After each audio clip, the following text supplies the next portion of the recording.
Quiero agradecer mucho la oportunidad de venirles a platicar de estas cosas. Para mí ha sido padrísimo preparar la plática porque me regresó 30 años en lo que ha sido mi vida para poder juntar mucha de la información que tenemos aquí. Y pues bueno, espero que cumpla con sus expectativas lo que vamos a platicar hoy, ¿vale? La que sigue, por favor. Bueno, ese es el modelo básico de lo que es la rehabilitación integral de una persona, todos lo conocemos, ¿sí? Tenemos que hablar de un empoderamiento físico, en donde se habla de todo el tema de rehabilitación física para la persona con discapacidad. Tenemos que hablar de un empoderamiento de actitud y tenemos que hablar de un empoderamiento social. Hablando con esos tres temas es como podemos lograr un modelo de rehabilitación más integral de la persona. Ahorita me voy a ir más sobre el lado de lo que es el empoderamiento físico y el empoderamiento de actitud, ¿vale? La que sigue, por favor. Dentro de lo que es el empoderamiento físico, pues bueno, todos sabemos que el tratamiento para el paciente amputado, pues es un tratamiento posquirúrgico inmediato, luego el tratamiento preprotésico, el tratamiento transprotésico, el tratamiento postprotésico, y aquí en lo que es el modelo de Lazarus creamos este cuadrito que se llama especialización, en donde el deporte adaptado tiene mucho que ver. ¿Por qué? Porque ahorita ya no estamos, ya la etapa en donde decimos, bueno, nuestro paciente ya puede medio caminar, ya puede subir y bajar escaleras, ya puede desplazarse de alguna manera dentro de lo que es un medio, ya no es suficiente. ¿Sí? ¿Por qué? Porque cuando nosotros proveemos un especialización, entonces también estamos abordando el tema psicológico, en donde logramos una rehabilitación más adecuada de las personas. Cuando agarramos y le damos cierto valor agregado a lo que está haciendo la persona como ella misma. ¿Sí estamos bien? La que sigue, por favor. Dentro de este viaje que hice a 30 años atrás, me encontré un libro que publicó precisamente el señor Rubén Grande, que se llama Ni tan mala pata. Y ahí, por ejemplo, Ramón habla de cuando muy en los inicios de mi carrera, nosotros usamos un viejo truco para poderle ofrecer una prótesis de alta tecnología y precisamente le llevamos a una persona que se llamaba Ramón Ríos, que lo tengo aquí a mis espaldas, para que le presumiera su prótesis maravillosísima que tenía. Rubén llevaba como 8 meses de haber tenido un accidente, ¿no? ¿Un año? No sé exactamente, pero acaba de ser amputado. Sí, tuvo un accidente y después por una osteomelitis, estuvo lidiando con la osteomelitis alrededor de 8 meses y después tuvieron que amputarle la pierna. Y este hombre llegó como hubiera sido mi sueño dorado en aquellas épocas, colgado así de 2 chamacas canadienses guapísimas. Era el gerente, era el gerente del Carlos Sancharlis de allá de Cancún. Y decían, no manches, este cuate, ¿no? Padrísimo. Total que agarramos y le acabamos haciendo su prótesis. La que sigue, por favor. Y la forma en la que han devenido las cosas con este Rubén, pues ha sido muy simpática. Él nos platica en su libro de una manera muy puntual cómo fue su primera experiencia con lo que tenía que ver con la adaptación de un aparato. Hace referencia de cómo pues, se apoyó mucho en Ramón para preguntarle, oye, ¿y te puedes parar, te puedes caminar? En aquel entonces Rubén todavía ni siquiera pensaba en deporte, pensaba en apenas llegar a lo que era pues, una vida más o menos normal como la que tenía. La que sigue, por favor. Y a final de cuentas, en lo que deriva todo ese capítulo de lo que fue su tratamiento de rehabilitación protésica y el apoyo psicológico que le dio este hombre que tengo aquí atrás, derivó en eso. Si él puede, yo puedo. ¿Sí? Esto es para comentarles que los atletas paralímpicos, a final de cuentas, son role models. Son personas que deben de ayudarnos a inspirar y que ayudan a inspirar a la gente para poder hacer cosas más, para poder romper primero las limitantes que tienen en un principio. ¿Sí? Ahí ven al señor Ramón Ríos en unos Juegos Paralímpicos que hubo en Sydney.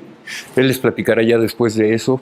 Yo creo que va a ser interesante la plática que podemos tener con Ramón, porque además también dentro del mundo de las prótesis aquí en México se ha dedicado a fabricar componentes protésicos y ahí también hay muchas cosas de las que tenemos que platicar, porque a final de cuentas el problema de las prótesis y las órtesis es un problema de muchos niveles.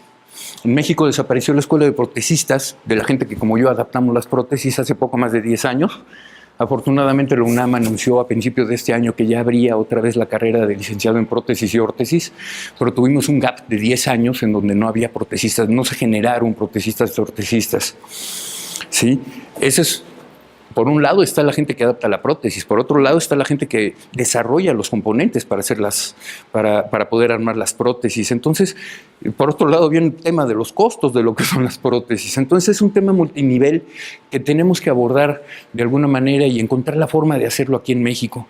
Penosamente aquí en México no tenemos una institución como la Administración de Veteranos de los Estados Unidos en donde pueden concentrar los pacientes adecuados, la cantidad de mercado para poder empezar a desarrollar nuevos proyectos, la gente que pueda probar esos aparatos. Entonces, aquí en México vamos a tener que buscar alianzas entre diferentes organizaciones para poder juntar todo este tipo de situaciones, y el deporte paralímpico juega un papel muy importante en esto. Vamos a platicar de eso un poquito más adelante. La que sigue, por favor. Pues bueno, ya a partir de ahí, desde hace 25, 30 años ya empezamos a trabajar con atletas paralímpicos y ha habido varios que me han dado la confianza de poder trabajar con ellos, ¿sí? La que sigue, ella es Tamagotchi, es muy importante Tamagotchi. La que sigue, por favor. Está igual de discapacitada que mis pacientes, y está medio ciega, medio sorda, medio coja, todo tiene la pobre. ¿Dónde empezó todo? Pues a final de cuentas, yo creo que la persona más mediática que hemos tenido en cuanto a lo que tiene que ver con prótesis y órtesis en el trabajo adaptado, en el deporte adaptado, fue el señor Óscar Pistorius. Cuando agarra y sale con esas prótesis exóticas que rompen de alguna manera con esa imagen que teníamos de que la prótesis tenía que ser perfectamente antropomórfica, y empezamos a descubrir que hay desempeños biomecánicos mucho más eficaces si nos alejamos un poquito de esa visión antropomórfica de lo que eran las prótesis. Cuando yo salí de la escuela, la prótesis tenía que ser del mismo color de la pierna del paciente, tenía que ser perfectamente parecida a una pierna, y si no, los pacientes mostraban un rechazo hacia ello. Entonces el señor Pistorius no solamente trajo como...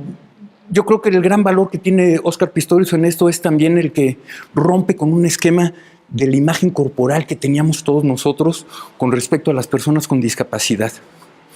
Y eso a nivel psicológico pues fue un breakthrough, fue algo que vino a romper nuevos esquemas. Ahorita ya es muy común ver gente con prótesis que anda caminando con su prótesis sin la menor de las penas, enseñándola por la calle, y está perfecto. Yo creo que eso está perfecto, ¿sí? Entonces, y fue este señor el que empezó con eso. La que sigue, por favor.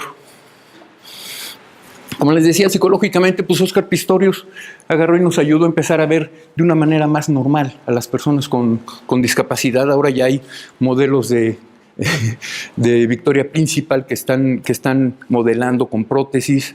Ahí vemos ya que a final de cuentas todo lo que es esa visión antropomórfica que teníamos de lo que eran los aparatos ortopédicos de alguna manera se rompe, y se rompe en función del tipo de desempeño tecnológico que puedan tener. Yo ya no voy a presumir una pierna que malimita la pierna que tenía antes, sino que voy a presumir una pierna que a final de cuentas me da un cierto potencial que tú no tienes. ¿Sí estamos de acuerdo? Muy bien, no me regreso. Si tienen alguna duda, por favor, levanten su manita. A mí me va a ayudar a ver que no están durmiéndose, y por otro lado, no me molesten lo más mínimo, ¿vale? Gracias. La que sigue, por favor. Bueno, no solamente trajo un breakthrough psicológico, sino también tecnológico. Esa gráfica que están viendo ahí es la gráfica de las fuerzas que se están llevando con respecto a la reacción del piso en una persona que no es amputada y en una persona que sí es amputada.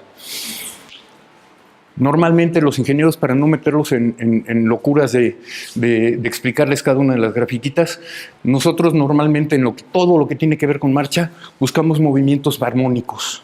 Buscamos movimientos que no tengan picos.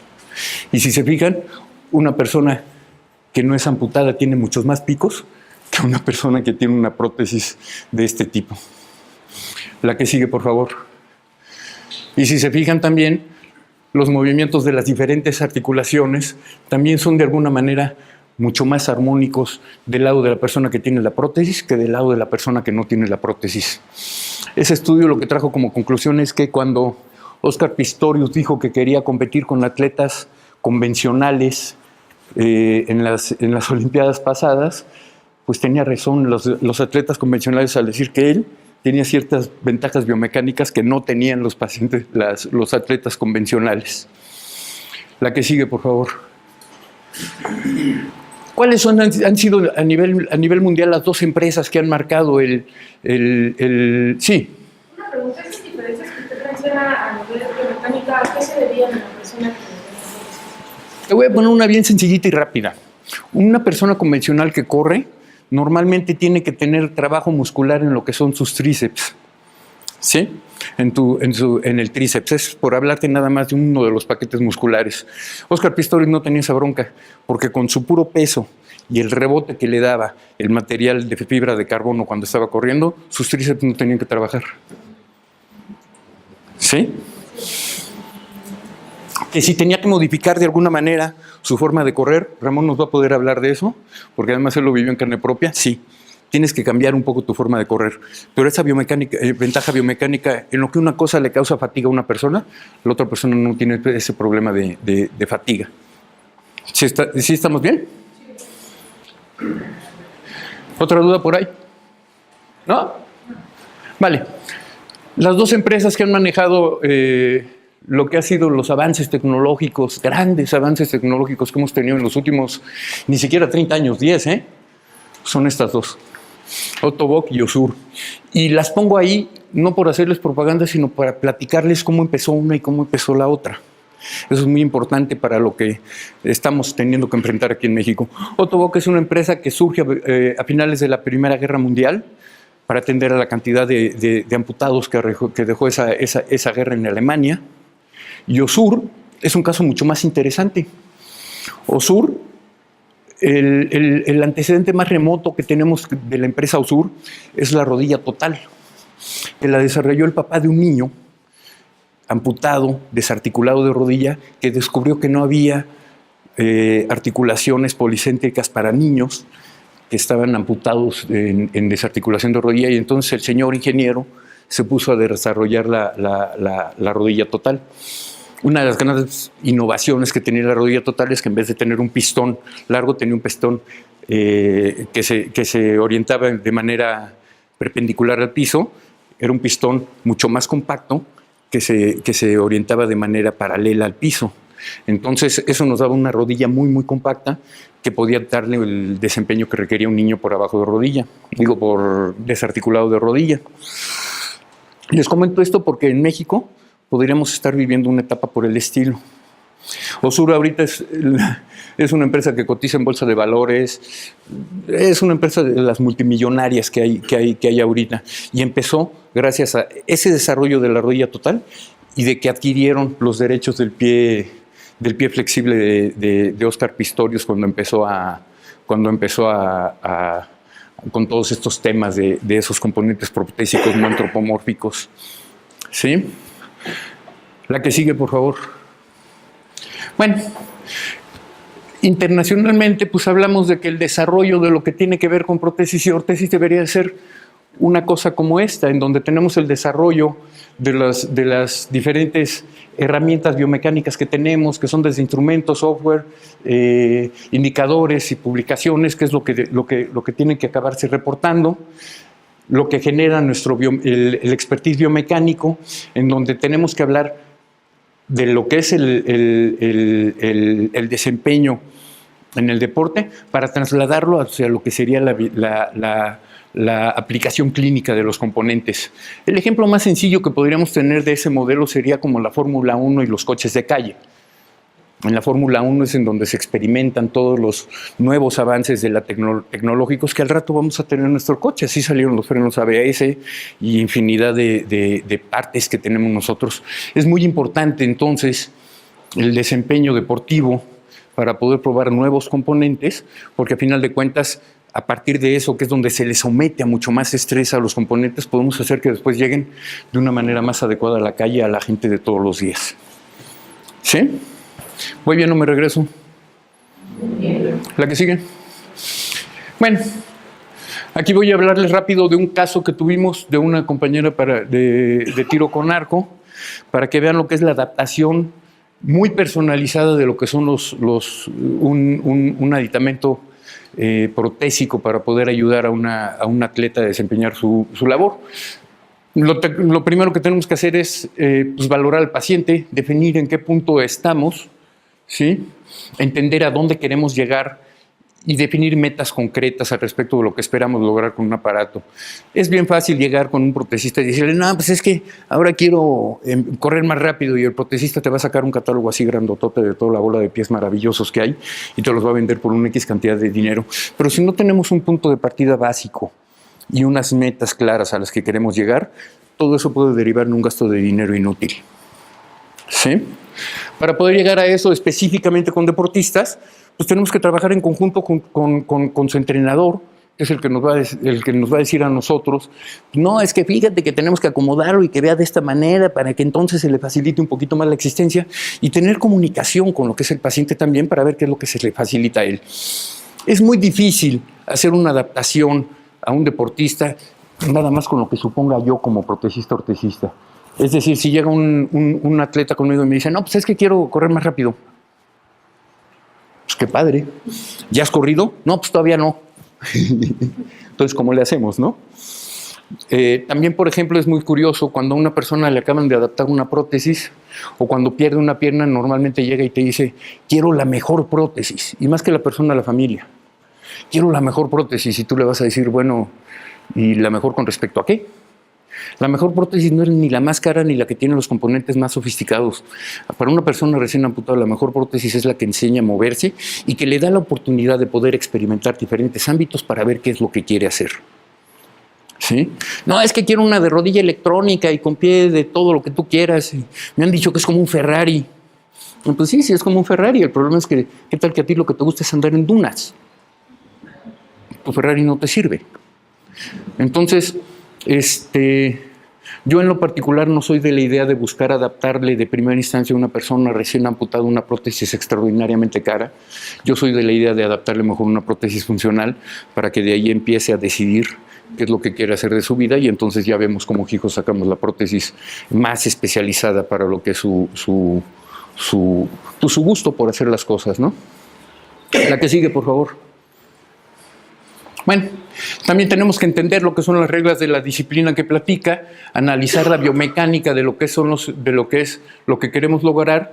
Con Paola en lo particular teníamos que ver cómo tensar la cuerda, cómo buscaríamos tensar la cuerda y apuntar, y cómo se va a liberar la cuerda para poder llevar a cabo el tiro. Eso fue específicamente lo que nos dedicamos a ver.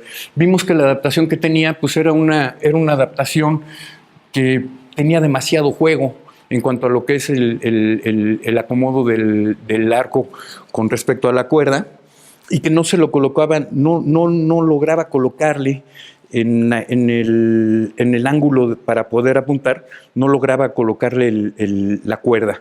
Entonces en eso fue en lo que nos pusimos a trabajar. La que sigue, por favor.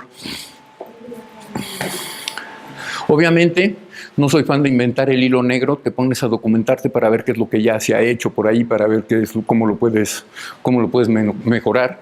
Y también nos pusimos a investigar lo que eran las reglas que tenían que ver con el tiro con arco. Hay una regla específica cuando el brazo de la cuerda es la que se encuentra afectada, y vimos que había dispositivos que podían ayudar de esta manera, en donde tenemos un soporte rígido en lo que es el hombro de la persona, ¿sí? ¿Qué diferencia hay, por ejemplo, entre una prótesis o una adaptación? O sea, ¿por qué no una prótesis para poder tirar mejor desde una adaptación? No, de hecho, eso es una prótesis. Pero, ¿o qué es entre una órtesis y una prótesis? ¿O cómo es? Sí. Lo que pasa es que una prótesis es algo que nos sustituye un miembro que previamente hemos tenido perdido. Yo le llamo más adaptación a esta porque a final de cuentas, pues el brazo lo tenía, pero no nos era muy funcional para la forma en la que podía tirar el arco. Como lo hacía antes, era que tenía que mover el muñoncito y poder liberar el gatillo de la cuerda con el movimiento del muñón, pero eso nos traía inestabilidad en esto. Entonces decidimos mejor bajarlo y hacer una adaptación. No estoy sustituyendo completamente la función del brazo en ella, porque todavía estoy usando parte de ese brazo, por eso le llamo más adaptación que prótesis. Y a veces, o sea, deportivamente hablando, no siempre es conveniente una prótesis. Lo que pasa es que ahí teníamos otro problema. El muñón del brazo de Paola era muy cortito, demasiado corto, y para poder llevar a cabo el tensado de la cuerda para que le llegara a la boca, tendría que ser una prótesis que le iba a retorcer toda para poder mantener una longitud adecuada para eso. Y también la forma en la que iba a liberar la cuerda tendría que ser con otro movimiento del brazo o del muñón, que entonces me iba a alterar el contexto de la forma en la que está apuntando. ¿Sí? ¿Alguna otra duda? ¿No? Vale, pues, la que sigue. Ahí, por ejemplo, estamos viendo en otra persona que tenía un problema similar al de Paola, estamos viendo cómo liberaba el gatillo, ella es Mónica, y estamos viendo cómo con la adaptación que tenía con los puros arneses se libera lo que es la cuerda a partir del movimiento del gatillo. ¿Le puede picar Enter, por favor? Y ahí vamos a ver en el video cómo de repente cuando se suelta el gatillo, es realmente peligrosa la forma en la que lo hace porque queda libre y podría darle un golpe en la cara a ella. Entonces, por eso decidimos poner una estructura rígida que nos diera las longitudes necesarias y que el gatillo se mantuviera estable en el lugar en el que lo ocupábamos. ¿Sí? La que sigue, por favor. Analizamos también cuál era la forma en la que tenía que agarrar el arco con el otro brazo. Con Paola se lograba perfectamente bien eso. Y vimos pues, las diferentes variables que podía tener en cuanto a lo que era la torsión de la muñeca. Para mí, por ejemplo, esto fue toda una novedad, el que el arco el arco se tenía que agarrar a 45 grados con respecto al mango y no completamente sobre lo que es el mango. Eso yo no me lo imaginaba. Pero bueno, y esto fue para entenderte, y ahí que el punto de apoyo que lo tenía que tener en la eminencia tenar del dedo. Eso fue parte de lo que yo aprendí y por eso lo puse ahí. A final de cuentas es un tema con el cual tendría que trabajar el entrenador de Paola y pues valía la pena sacar eso dentro de toda la revisión biomecánica que hicimos. ¿Sí?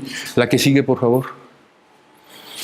También vimos la forma en la que de manera convencional se tensan lo que es la cuerda y fue como llegamos a la valoración. Precisamente en ese proceso del tensado de la cuerda fue lo que más nos llevó a pensar en esta adaptación fija, porque iba a ser mucho más complicado que con una prótesis que además va a costar trabajo sostenerla por un lado y además va a estar recibiendo la resistencia de la cuerda para irse hacia adelante.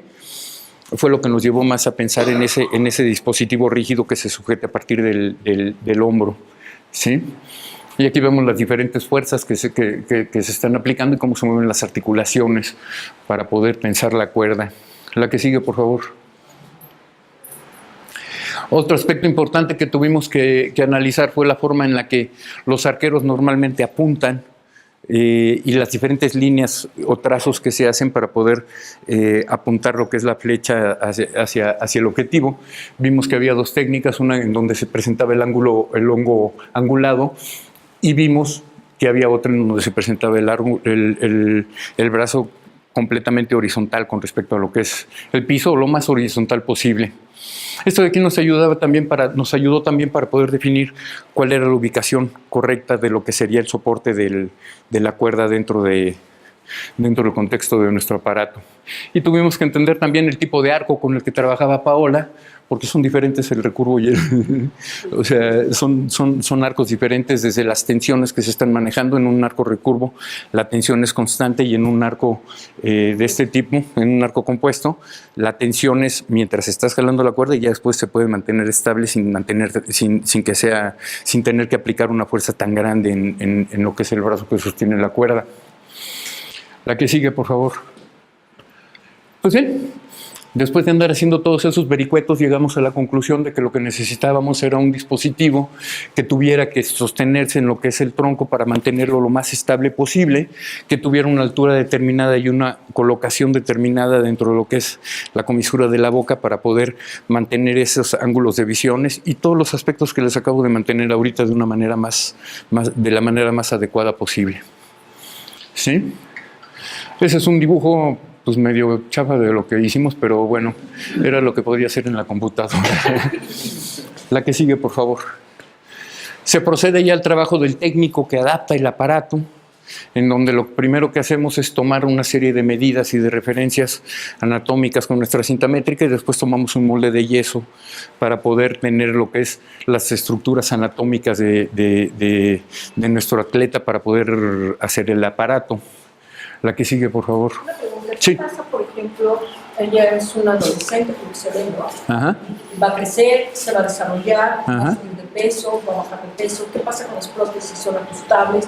¿Tienes que estarla cambiando cada determinado tiempo? ¿Qué se- Normalmente, desafortunadamente, los aparatos todavía no se mueven con respecto a nosotros. Entonces, el aparato que le hicimos a Paola ahorita, quizás un error que cometí, se lo hice en un material demasiado rígido que no le permite mucho jugar con eso.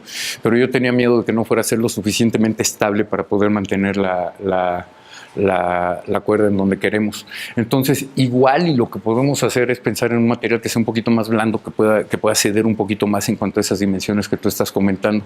Y sí, desafortunadamente, todo aparato tiene una vida útil.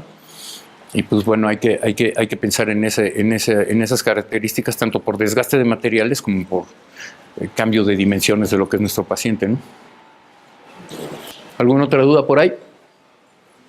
¿No? La que sigue. Ok. No, ok. Ya que tomamos nuestro molde negativo con las benditas de yeso, después agarramos y vaciamos ese molde sobre lo que es... vaciamos en yeso por adentro para tener la forma de las estructuras anatómicas que queremos de nuestro paciente. Aquí ya tengo más o menos la forma del tronco de lo que es Paola. Tenemos, por ejemplo, lo que es la escápula. La escápula jugaba un papel muy importante en el aparato de Paola porque era el que me iba a dar la estabilidad y la posibilidad de que ella pudiera jalar el hombro un poquito más atrás y tensar de esa manera la cuerda, ¿vale? Y si yo no me sujeto sobre determinadas prominencias óseas, entonces lo que va a pasar es que pues más me valdría ponerle un tubito y a ver cómo se sostiene. Y el respetar esas zonas óseas de alguna manera, el hacer presiones en donde podemos y liberar donde tenemos que liberar, me hace que sea mucho más eficiente la posibilidad de mover la adaptación. ¿Sale?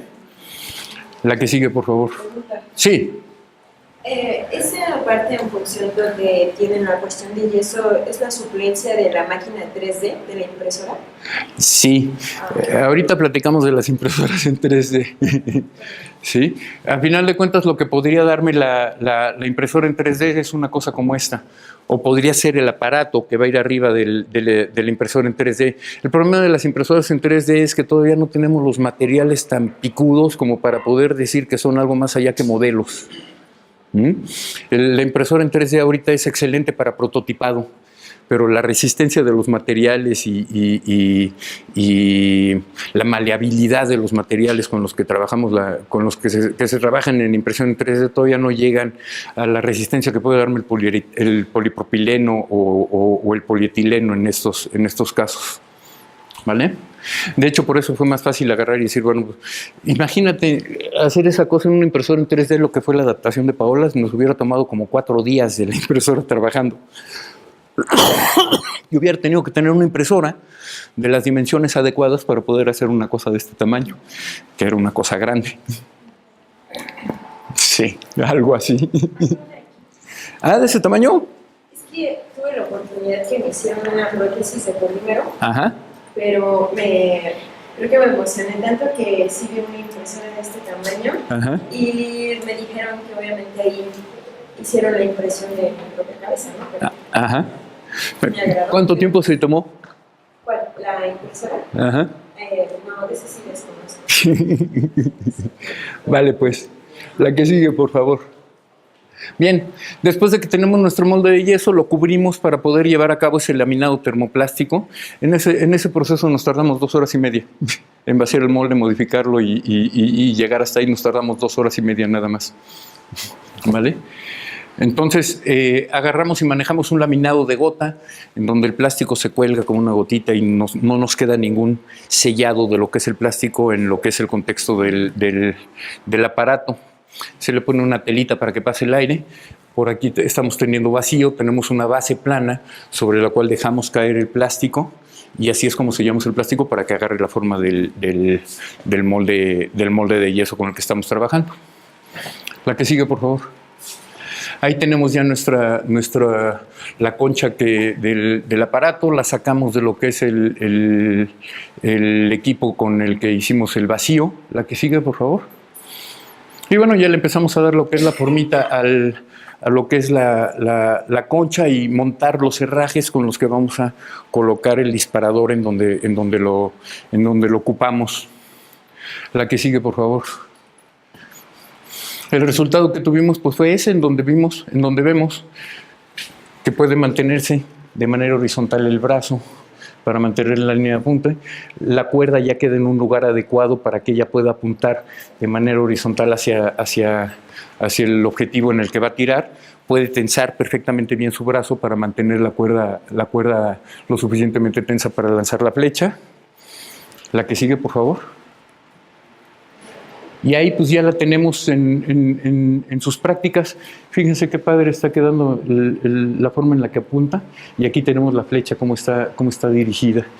Y el equipo lo que hace es que le pusimos un gatillo en la parte de aquí abajo para que en vez de que tenga que hacer movimientos extraños con el brazo que pueden alterar ese contexto en el que está apuntando para disparar, nada más da un golpecito aquí atrás, aquí en la parte de abajo y se libera la cuerda. Píquele enter otra vez, por favor. La que sigue. Aquí tengo 2 videos en donde se ve cómo disparaba ella antes y cómo dispara ahora con el aparato, ¿sí? Una pregunta, ¿cómo sacan el molde del torso? ¿A ella le toman medidas o le ponen algo? Estaba en una de las diapositivas anteriores, cuando me ves ahí con unas vendas de yeso que le estoy poniendo como ferulitas. Perdón. Sí, tú agarras y digo, hay diferentes técnicas para poder hacer eso. Te puedo agarrar y envolver como tubo todo lo que es tu tronco. Con ella no lo hice porque nada más iba a ocupar lo que era la mitad del torso. Entonces usé una serie de férulas que lo que hacían era de férulas de venda de yeso, que lo que hicieron fue darme la referencia de la parte del cuerpo que ocupaba y eso fue todo lo que ocupé. ¿Sí? ¿Segura? Vale, pues. Le pica enter, por favor. En este video de aquí vemos cómo disparaba antes Paola, cómo disparaba primero, todo el proceso de tensado de la cuerda. Si se fijan cómo el muñón lo tiene que llevar hasta donde está el disparador, y después con su muñoncito jalaba lo que es el disparador. Con otra atleta de tiro con arco vimos algo bien simpático cuando estaba tirando, que cuando jalan la cuerda y liberan los dedos, puede tener un movimiento en la palma que desvirtúa lo que es la forma en la que lanza la cuerda. Entonces, digo eso nada más como dato curioso. La que sigue, por favor. Eso, como tira Paola ahora, nada más es, como ven, apunta y da un golpecito en la parte de abajo de lo que es su chaleco para poder liberar la cuerda. ¿Sí? De hecho, duplicó su puntaje ahora en los Juegos Nacionales, por cierto. ¿Ah, sí? Se lo voy a decir a mi mamá para que vea que sí valió la pena pagarme la escuela. La que sigue, por favor. De hecho, eso está padre porque es parte de lo que tenemos que buscar. Cuando buscamos hacer una adaptación, de lo que se trata es de saber exactamente cuáles son las metas que buscamos lograr con esas adaptaciones que vamos a hacer. Si se han dado cuenta, es mucho trabajo como para agarrar y decir, sí, vamos a hacerla así nada más para ver qué pasa. Entonces yo creo que es mucho mejor planear y tener una idea exactamente de qué es lo que buscamos, que agarrar y pues decir, quiero mejorar mi tiro con arco. Ok. Sí. Yo he observado que los arqueros tienen alguna protección como una pechera para no permitir que la cuerda cuando... Sobre todo las mujeres. Le pegue en la tetilla. Ajá. O sea, ¿eso interfiere en alguna manera el rendimiento de ella? No, de hecho, no la usa. No la tiene que utilizar por la forma en la que le acomodamos la cuerda y por la forma en la que ella acomoda su tronco para poder llevar a cabo el disparo. Si yo pongo mi tronco de esta manera, es más probable que me vaya a dar un fregadazo en la tetilla que si me pongo de esta manera.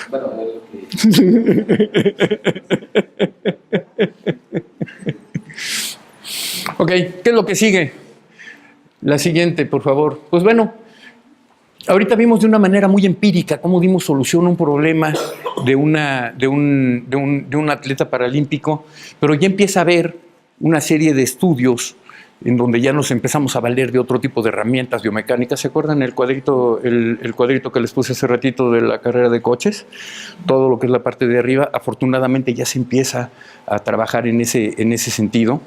Ramón nos platicará ahorita de cómo era empezar a correr en las épocas en las que él corría, cuando corríamos allá en el camellón de Circunvalación Poniente, que no tiene nada que ver con los estudios de movimiento que se pueden hacer ahorita, ¿sí? Entonces ya empieza a haber una serie de estudios más estructurados que nos llevan a definir cómo vamos a poder mejorar el desempeño de nuestros atletas paralímpicos. La que sigue, por favor. ¿Qué es lo que sigue?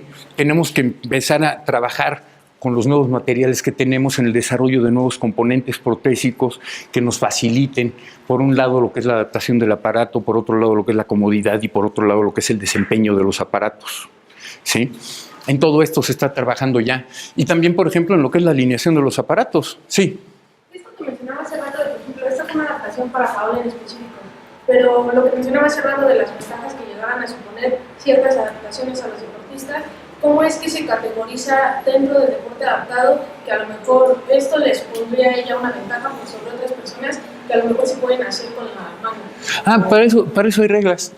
Sí. Para eso hay reglas. A final de cuentas, nosotros tenemos un ancho de banda sobre el cual nos podemos mover en cuanto a las adaptaciones que podemos hacer y que están puntualizadas en las reglas de cada uno de los deportes.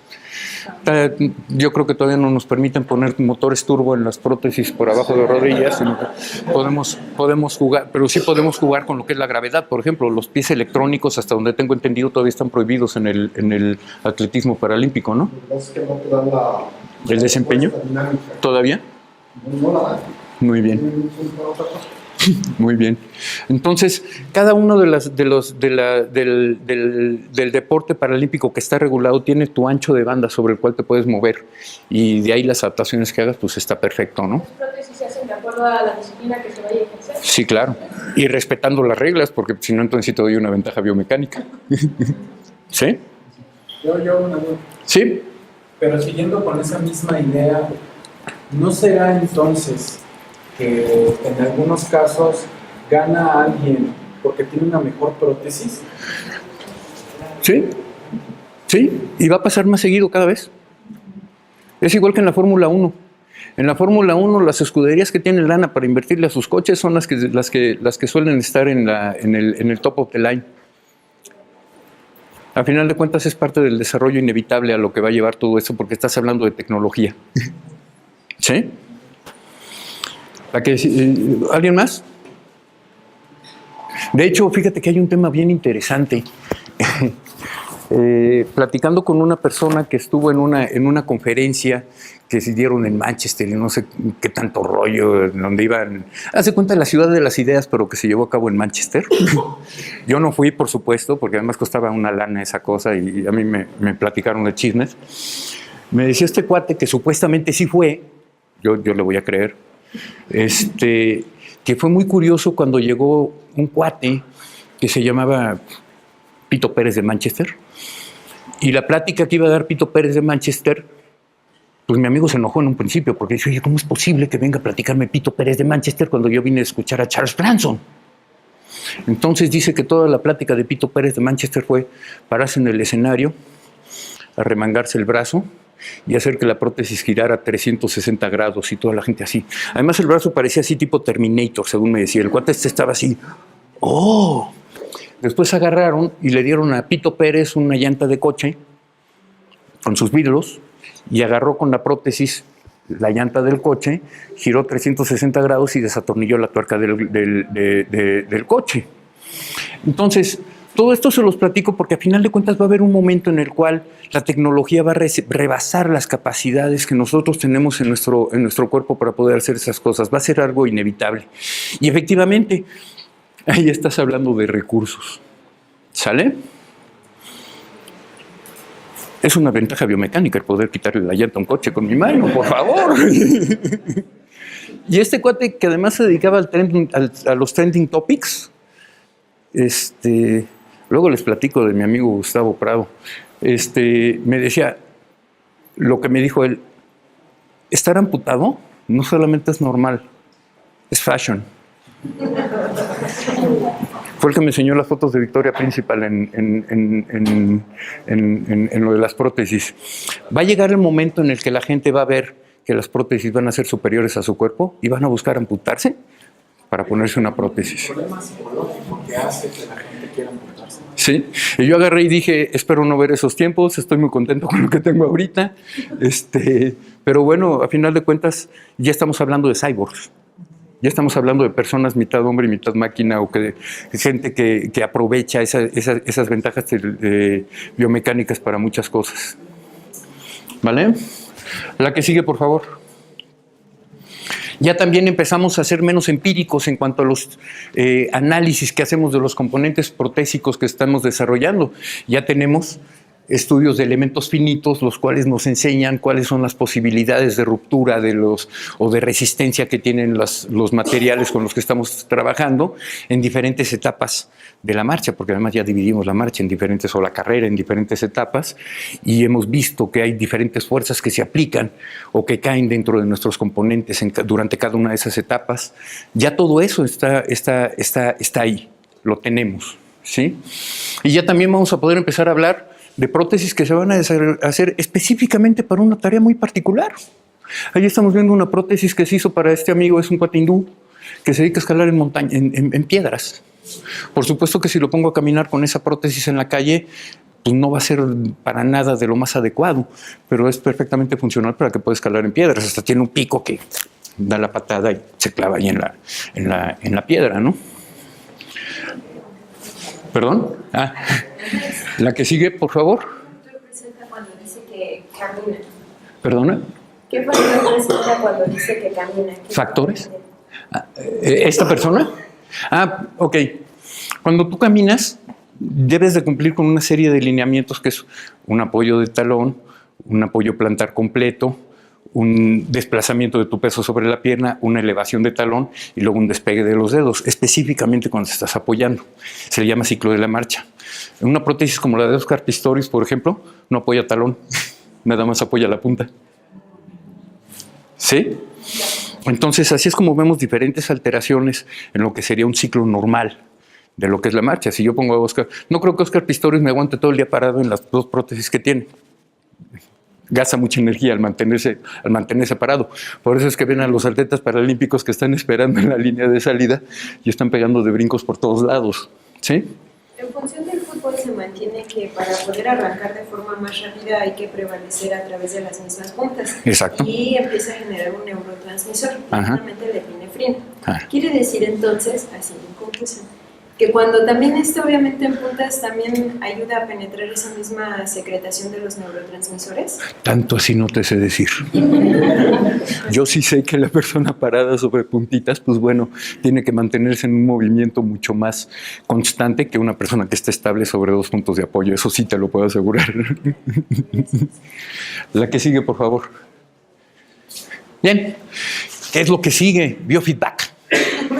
Vamos a tener prótesis que nos van a poder dar información sobre lo que es el ambiente en el que estamos. Vamos a tener una prótesis que va a poder detectar cuando nosotros tenemos un piso que está mojado, que está seco, y adaptarse a esas diferentes circunstancias. Todo eso no sé todavía, quizás lo vayan a sentir las personas en el muñón, quizás lo vayan a sentir por diferentes medios, pero a final de cuentas a lo que vamos es a eso, a que la prótesis nos esté dando información de lo que es el mundo exterior en el que estamos, para que nuestro cuerpo entonces se defienda en contra de lo que es la gravedad, en cualquiera de sus facetas, marcha, carrera, lo que quieran, ¿sí? Nuestro pie tiene más de 7 millones de sensores por cada pulgada cuadrada de piel. Ustedes no necesitan voltear al piso para darse cuenta de si está liso, si está inclinado, si está rugoso, si está mojado. Y su cuerpo se defiende en contra de la gravedad bajo las diferentes circunstancias en las que está. No se paran igual en seco que en mojado. Y la postura no tiene nada de voluntario. Nuestro cerebro es el que le está controlando a partir de lo que siente más seguro. ¿Sí estamos? Muy bien, no me regreso. La que sigue, por favor. Este es un... ¡Ay, déjame, les presumo! Este de aquí es un socket de vacío activo. Yo creo que dentro de lo que son los medios de suspensión de las prótesis es de las cosas más innovadoras que hay ahorita, porque se ha detectado o hemos visto que entre más íntimo sea el contacto del socket con el muñón de la persona, es más fácil que se transmita esa información que les estaba hablando hace ratito. Va a ser de una manera alterada, no va a ser como la sentimos nosotros, pero es más fácil que la persona registre esa información a partir de ese contacto íntimo que tiene el socket. Y estos sockets de vacío activo lo que nos ayudan es precisamente a que cuando empiece a entrar el aire dentro del socket de la prótesis, una bombita lo saca y mantiene ese contacto íntimo con el socket. Independientemente de que para pacientes diabéticos, por ejemplo, podemos adaptar este tipo de sockets a pacientes diabéticos a los que todavía no les ha cerrado por completo la herida. Entonces, pero bueno, ese es tema de otra plática. Pero se los tenía que presumir porque me gusta mucho. La que sigue, por favor. Llegará el día en que podamos crear una prótesis que sea mejor que la carne y la sangre. Todavía no hemos llegado, pero espero que ese día pronto llegue, lo dijo esta Alena Grabowski en retroalimentación a lo que les comentaba de mi amigo de Manchester. ¿Sí? Y vemos cómo las prótesis, por ejemplo, algo de lo que está haciendo una tendencia es que tengamos un resorte que en el momento en el que cargamos el peso, la reacción sea mucho más eficaz hacia adelante. Y eso no tiene que ver con otra tecnología, simplemente tiene que ver con geometría. ¿Sí? La que sigue, por favor. ¿Y en México, apá? ¿Qué está pasando en México mientras? Obviamente hemos evolucionado de 30 años para acá. En México, penosamente, ahorita todavía tenemos que importar muchísimos componentes protésicos, por eso es que muchas de las prótesis salen caras. Y salen caras precisamente por el bajo consumo que tienen este tipo de componentes. ¿Qué es lo que ocurre? Si yo soy Otto Bock y en México vendo una tercera parte de las prótesis de alto desempeño de las que vendo en Brasil, pues a mí lo que me conviene para poder mantener mi utilidad con respecto a los componentes que hago es restringir todavía más la venta para venderlos a un valor más agregado y restringir el grupo de personas que van a adaptar ese tipo de aparatos. Y eso es algo que está pasando en México, en donde el valor agregado que le dan al aparato está sobrecotizado precisamente por ese pobre consumo que estamos teniendo de este tipo de componentes. Es un círculo vicioso que tenemos que romper. ¿Sí? La que sigue, por favor. En México pues ya estamos teniendo nuestros avances pispiretos. Este de aquí es un modelo en 3D, con impresora en 3D, que hicimos a partir de una tomografía de la tibia y el peroné de una atleta paralímpica también de aquí, de esta Katia. Y a Katia nos aventamos la puntada de hacerle este estudio porque ella tiene un muñón que es perfectamente inestable en la extensión. Entonces, lograr hacer modelos de este tipo nos permite entender mucho mejor cuáles son las estructuras particulares de la persona que tenemos que proteger y para las cuales tenemos que trabajar. La que sigue, por favor. Aquí tenemos la reconstrucción del modelado en 3D que se hizo de Katia. Le pica enter, por favor. Ahí se ve el videíto. Ese lo tenía que presumir porque mis alumnos estaban bien contentos con él. Hicieron un video en donde podemos ver en todas las partes lo que es el muñón. Mediante elementos finitos vimos las estructuras óseas que tenemos ahí y también pudimos simular la compresión de los tejidos que estamos manejando, y el objetivo de eso es lograr una mejor adaptación protésica que cumpla más con esa intimidad de la que estábamos hablando hace ratito, de lo que es el socket y el muñón del usuario. La que sigue, por favor. Ok, ese es el bonito. Ese todavía no estaba acabado. Pero ya vemos cómo se distingue perfectamente bien lo que es el fémur, lo que es la tibia. Ya tuvo una genesia de peroné. Y vean hasta dónde está llegando la rótula de Katia. La rótula la tenemos hasta allá arriba. Y ya también vemos cómo sus facetas articulares están, pues así como que un poquito desvirtuadas, ¿no? La que sigue, por favor. Otra cosa en la que estamos empezando a trabajar ya, ¿se acuerdan que les hablé de los estudios de resistencia de lo que son los pies? Tenemos fabricantes nacionales ya que están trabajando en el desarrollo de pies protésicos en fibra de carbono. Entonces tomamos ya lo que es la estructura que tiene para hacer un estudio de elementos finitos de lo que es el pie que tenemos, de lo que es el pie que está haciendo este fabricante mexicano. La que sigue, por favor. El resultado es este pie que diseñó este colega. Es un pie bueno a secas, porque uno de los problemas que tenemos es que todavía no logramos esa consistencia de calidad en cuanto a lo que son los componentes que tienen que hacer los fabricantes. ¿Ese sería un pie para una vida cotidiana? Sí, eso puede funcionar para la vida cotidiana y también este de aquí más.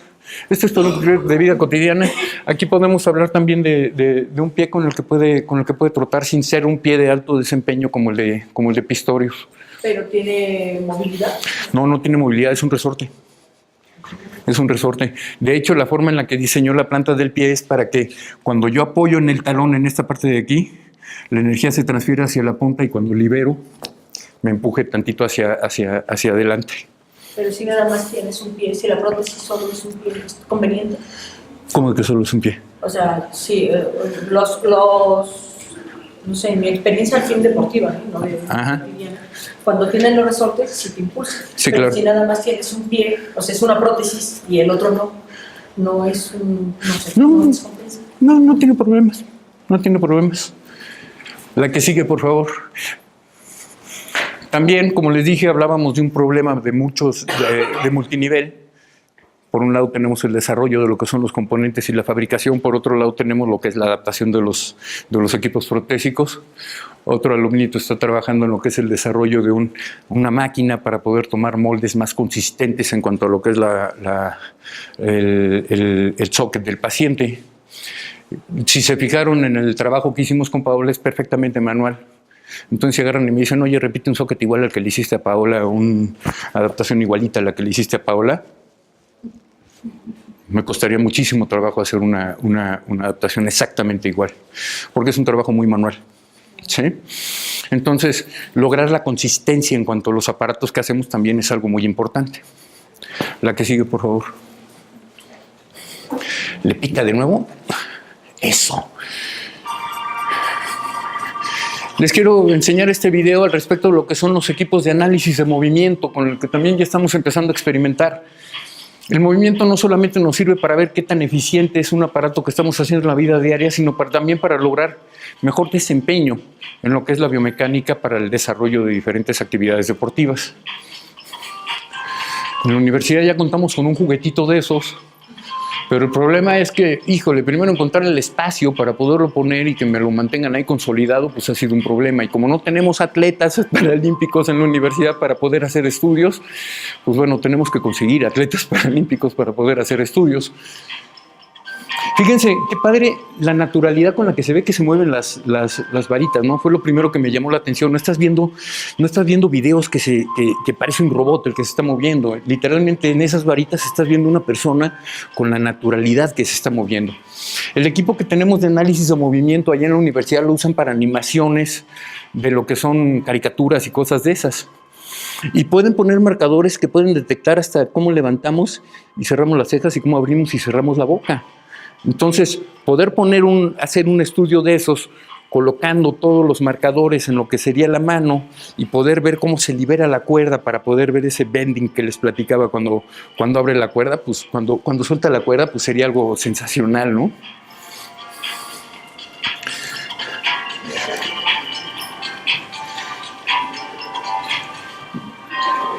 Esas son de las gracias que se pueden hacer con los equipos de análisis de movimiento. Existen ya varios aquí en México, como les digo. La que sigue, por favor. Ya en la universidad empezamos a trabajar con ese tipo de cosas. Aquí están mis chavos en un taller de análisis de movimiento que presentamos precisamente. Y otro taller que dimos de baropodometría. La baropodometría es la que estudia las reacciones que tiene nuestro pie contra el piso. ¿Sí? Las presiones que se están manejando en diferentes estadios. En una persona que tira con arco, la baropodometría, por ejemplo, nos ayudaría a ver qué tan equilibrada está la forma en la que se está parando con respecto a sus dos piernas cuando está llevando a cabo la secuencia del tiro. ¿Sí estamos? Y eso para evitar fatiga. Básicamente para evitar fatiga, sí. Las prótesis que tiene Pistorius funcionan sobre una pista de tartán. Ajá. Pero si yo, por ejemplo, pienso en alguien que corre en ¿Pasto? En Pasto o en la ciudad, pues claro. Es otro tipo de prótesis, obviamente. O por lo menos otro tipo de superficie que va a tener contacto con el piso. O sea, si yo puedo tener una superficie rígida para correr en el tartán, pero puedo ponerle un hule para que le cueste, para que sea menos problemático el que corra en pavimento, ¿no? Entonces, sí, ahí tenemos que ver cuál es el problema que podríamos tener para desplazarnos en ciertas superficies y poner la solución que nos puede evitar esas broncas, ¿no? La que sigue, por favor. Fíjense, ahí hay un tema bien interesante. Es bien curioso cuando uno habla con personas, también trabajo órtesis para corredores obsesivos, y muchos corredores obsesivos agarran y me dicen, es que necesito un soporte blando en el talón cuando voy a correr, porque me duelen los talones. Entonces, lo primero que les dices es, a ver, tu cuerpo está hecho para cargar peso en ciertos lugares. Tus talones es uno de ellos. Quizás la forma en la que están cayendo tus talones es la que te está lastimando. Si yo agarro y le pongo a una persona una talonera de silicón, que suele ser la solución low cost rápida que deciden los corredores o la gente que tiene dolores en el talón, si yo le pongo una talonera de silicón, lo que va a pasar es que cuando apoya el talón, la energía que se libera en el piso con ese soporte, la absorbe lo que es el silicón y se van a cansar más.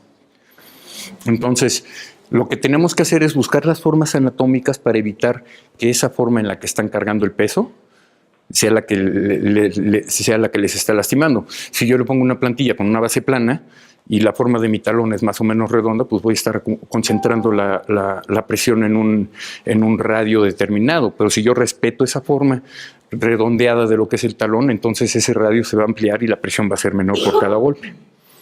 ¿Sí estamos? La que sigue, por favor. Bueno, pique el enter. Ahí tenemos una de mis chamacas que le pusimos sus marcadores para poder ver cómo caminaba. Y otra vez, fíjense lo padre que se mueve. A mí eso es lo que más me sorprende de estos equipos de análisis de movimiento. Ven cómo se ve mucho la intencionalidad aún en las barras de la forma en la que camina la persona, ¿no? Cuando yo me fui a Canadá, nada que ver cuando estuve en Canadá haciendo estas cosas con lo que hay ahorita. Cuando yo estuve en Canadá, lo que hacíamos, lo más sofisticado que teníamos eran cámaras de alta velocidad, que lo que hacían era tomar una secuencia de fotografías, poníamos unos puntitos en donde esos puntitos me decían en dónde tenía que digitalizar a manita cada uno de los movimientos de la persona, y a partir de eso me daba una serie de gráficas. Esto ya es mucho más sofisticado.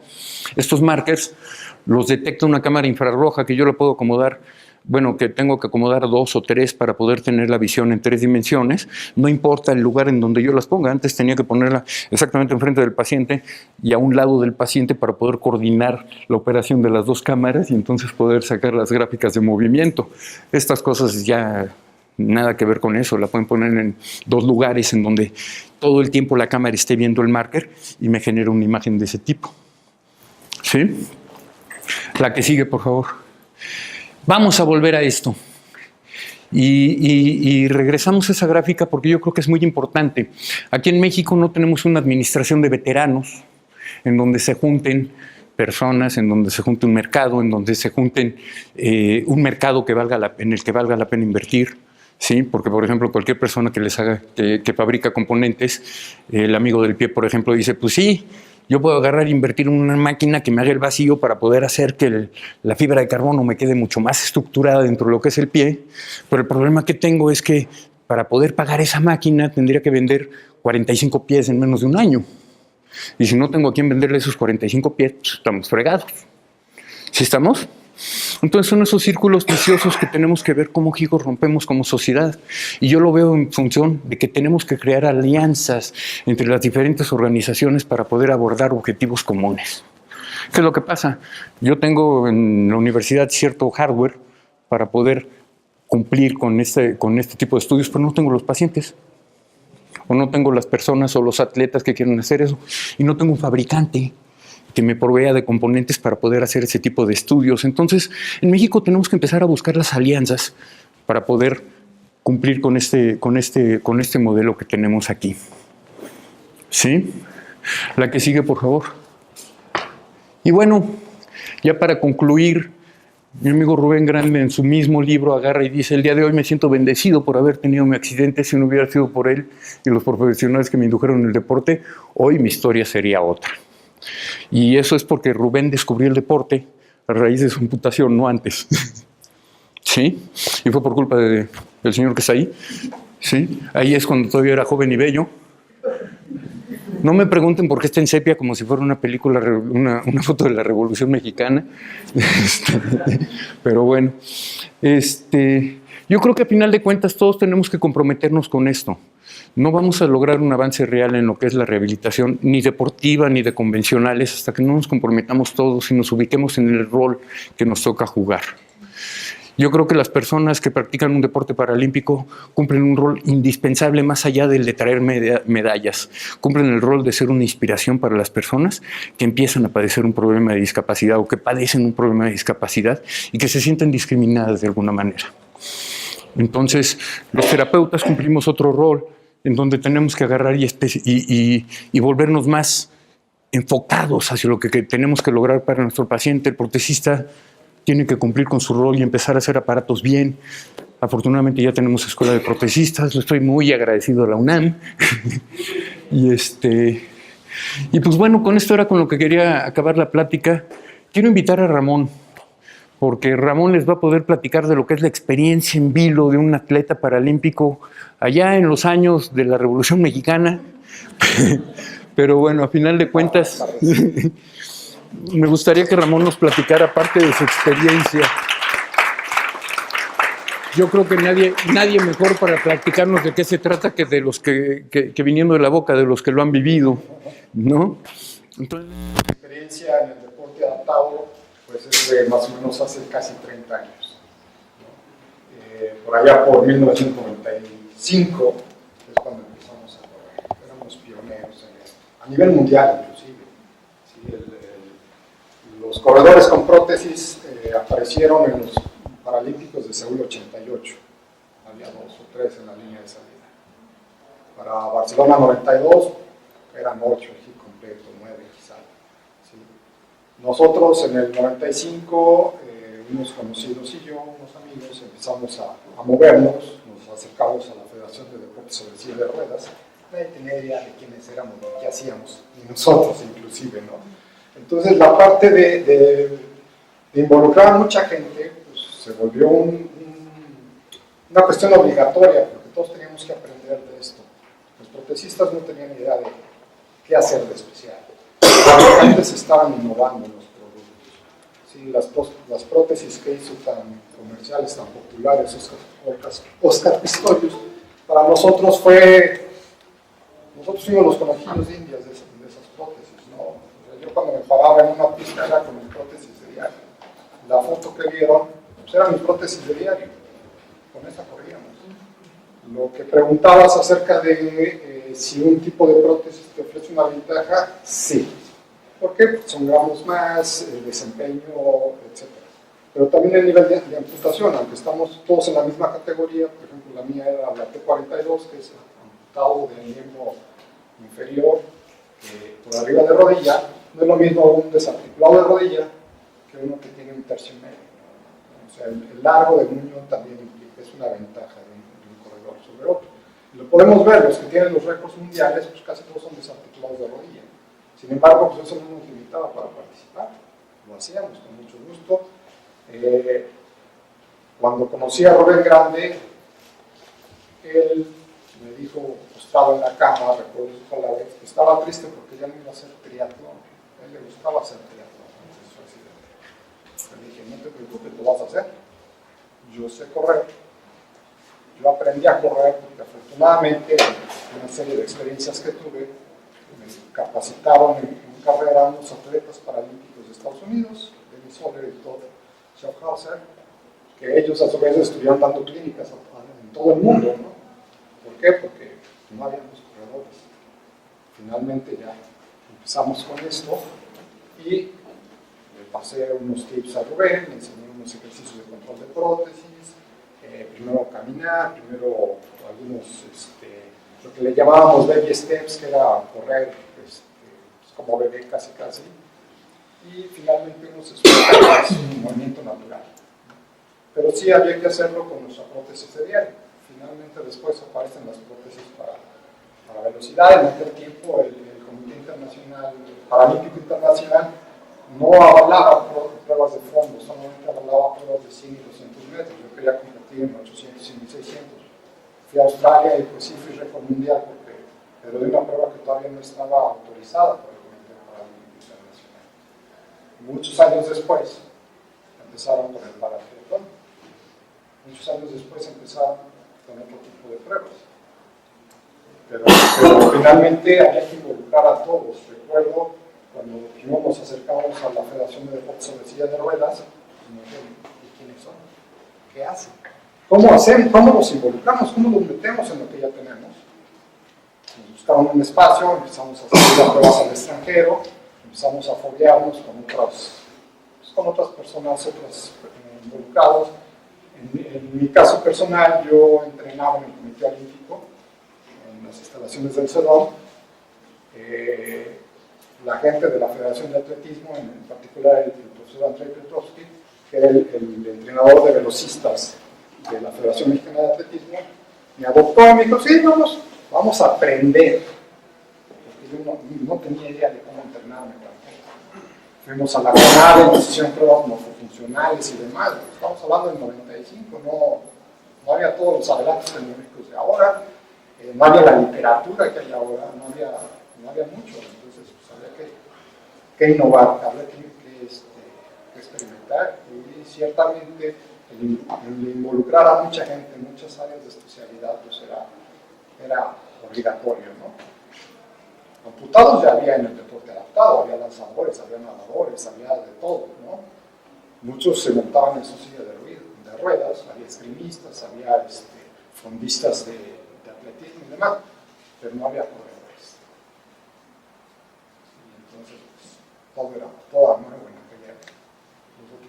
Nosotros tuvimos que tocar muchas puertas, batallar mucho, picar piedra, como decimos, pero finalmente, bueno, pues ahí están las fotografías de los custodios y demás, ¿no? Sí, era aquella época. Había que hacer camino. ¿Dudas, preguntas, si quieran que... Me gustaría regresar nada más. Perdón. ¿Algún proceso de adaptación cuando usted recibió las prótesis? ¿Algún proceso psicológico? No sé, ¿no? Bueno, el proceso fue de rehabilitación normal, ¿no? O sea, primero, bueno, pues te encuentras con que ya eres amputado. De entrada, la realidad así, un shock. Ya eres amputado. ¿Qué sigue? Bueno, una adaptación de prótesis, una rehabilitación, bueno, primeramente una serie de terapias psicológicas para aceptarte, para asumir tu nueva realidad. Luego viene la adaptación de la prótesis. Tu prótesis de diario, finalmente, ¿no? En este caso, en mi historia particular, fue algo muy chistoso porque cuando recién me adaptaron mi primer prótesis, me caí de la bicicleta. O sea, yo lo primero que hice fue, yo no soy discapacitado, voy a hacer mi vida normal.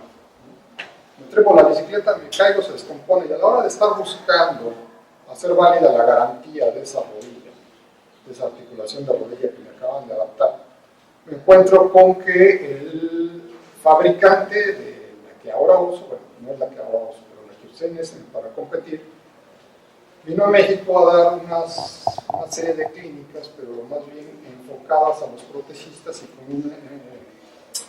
con un interés más bien comercial. Pero entre estas clínicas vinieron las personas que mencionan a correr, amputados ellos, y pues aprovechamos. Los conocí, me enseñaron a correr, me enseñaron todos los ejercicios, que era muy diferente a la rehabilitación física que yo había. En ese tiempo, y no dudo que ahora siga siendo el caso, los especialistas en rehabilitación, los que atienden a los amputados en la fase preprotésica, no tienen ni idea de todos los ejercicios que se hacen para controlar una prótesis y poder correr a velocidad. El movimiento motriz normal y lateralidad y demás. No sé. Exactamente, pero se quedan muy cortos. Inclusive todavía encuentro muchas personas amputadas que les enseñan a hacer ejercicios de fuerza en unión sin la prótesis.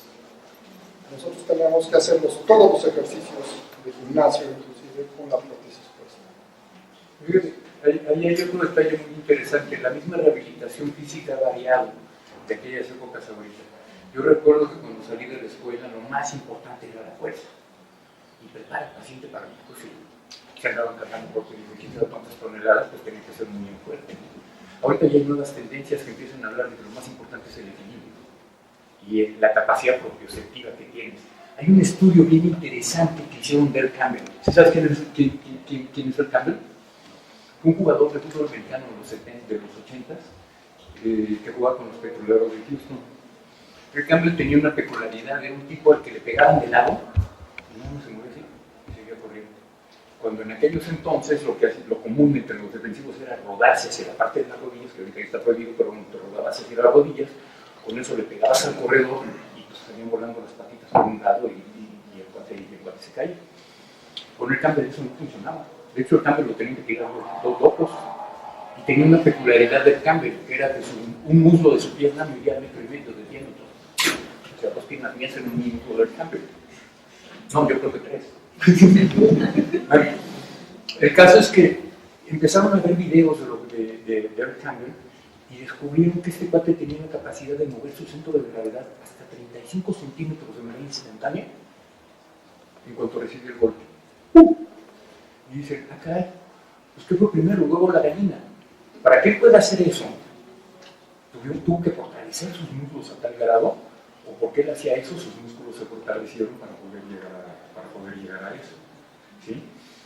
Ahora ya tenemos otro receptor de la NFL que se llama Odell Beckham. Si has visto la famosa recepción de Odell Beckham ante los Vaqueros de Dallas que agarran la pelota así por atrás y todo eso, cuando pasó esa recepción todo el mundo dijo el churro del año.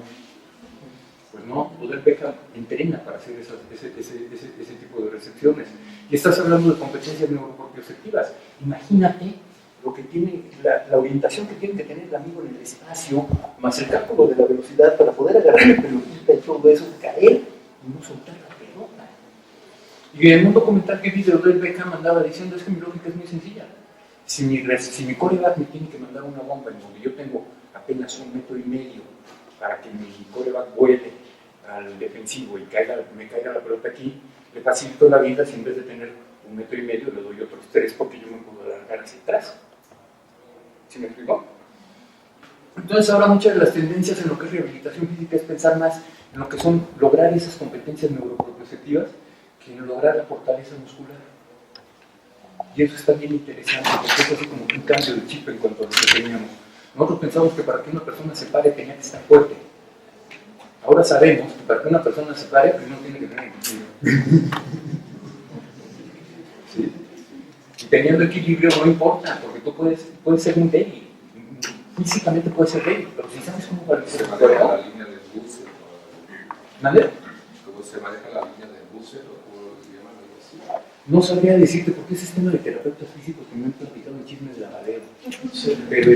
Pero sí te puedo decir que ya, por ejemplo, una persona que no tiene que tener una fuerza muscular extraordinaria para mantenerse parada, aunque sepa cómo balancear su peso con respecto a su centro de gravedad, con eso lo libra. Perdón. Sí, no, y de hecho, ahondando en este tema, les puedo decir que mi muñón es cortito y muy flácido y feo. Ya no. Pero es muy flácido, entonces aparentemente no tengo fuerza en el muñón. Sin embargo, a la hora de estar caminando, a la hora de estar corriendo, me doy cuenta cómo mis músculos están trabajando. Hay mucha gente que les enseñan en rehabilitación a caminar con la cadera. Es un error. Uno camina con los isquiotibiales. Uno hace ejercicios o empieza a mecanizar dónde apoyar. Entonces son ejercicios de apoyo de prótesis. También uno hace ejercicios de fuerza de prótesis para subir escaleras. Normal. Estamos hablando de que uso una articulación de rodilla. Y todo esto con un muñón corto y flácido. ¿Qué quiere decir? Que todos pueden correr, todos pueden tener una vida más activa, ¿sí?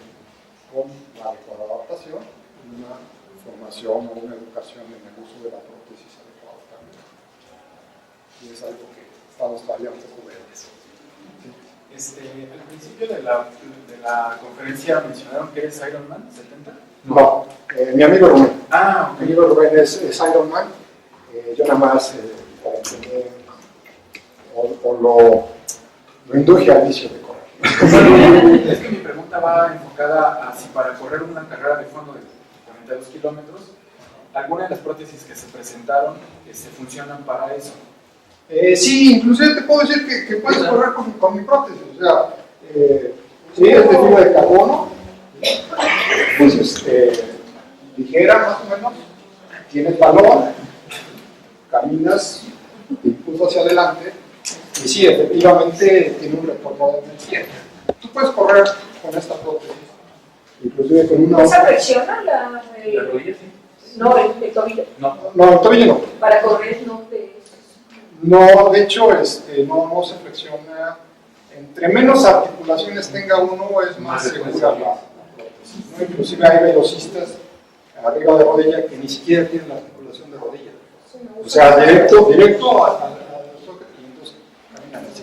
No, lo preguntaba por el tuyo porque, bueno, a mí me llama la atención porque tienes un pie que sí hace la mecánica. Efectivamente, es un pie que hace la mecánica, pero no con una articulación, sino con una Un muelle. apoyo de talón y la flexibilidad de Eso, su por ejemplo, aquí en la fase inicial del apoyo plantar, pues llega al talón, con la inercia del movimiento, el talón te empuja hacia adelante y es la punta de la fase hacia el frente. Es la otra de aquí, pues nada más es para absorber el impacto vertical, que ayuda, por ejemplo, pues, para caminatas largas, para carrera de campo traviesa, para carrera de distancia, ¿no? Que aligeran un poquito el impacto en el piso. Fíjate que ahí hay otro detalle bien importante, y es algo que siempre les digo a los pacientes de entrada: el que corre eres tú, no la prótesis. ¿Sí? Una prótesis bien adaptada, un socket bien adaptado, te puede poner un palo de escoba y vas a caminar. ¿Sí? Para correr es más o menos lo mismo. Uno puede correr con el que corre de una manera eficiente o no eficiente, ese es otro rollo, pero uno puede correr con cualquier prótesis. ¿Sí? Porque el que corre es el paciente, no el aparato. ¿Vale? De hecho, en lo que es la rehabilitación protésica, y muchos de mis colegas me odian por lo que digo, la prótesis es apenas el 20% de todo. ¿Sí? La prótesis es el dispositivo que logra hacer que mi pierna llegue al piso, punto. Lo puede hacer de una manera más eficiente o menos eficiente, ese es otro rollo. El que camina, el que corre, es el paciente. Sí, perdón. ¿Se podría hablar de habilidades residuales y habilidades mecánicas? De hecho, tengo que aprovechar las habilidades residuales de un muñón para poder adoptar una prótesis.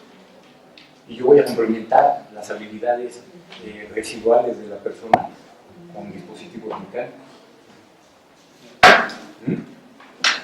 Sí. Ahí, por ejemplo, cuando se corre, hablamos de que la prótesis recibe todo el impacto. Por ejemplo, en el caso de personas que tienen las dos piernas, el cansancio vendría hasta cierto punto en las piernas, ¿no? Supongo. Bueno, a lo mejor voy a decir mensajes, pero la resistencia vendría y el cansancio vendría en las piernas. Por ejemplo, en el caso de las personas que, por ejemplo, Pistorius lleva a tener los dos prótesis, el cansancio se da en todo el torso, todo lo demás. Niveles más arriba. Pistorius, por ejemplo, yo no dudo que tenga serios problemas de columna vertebral por ese perro. O sea, Pistorius seguramente resiente lo que son los impactos de otra manera. ¿Sí?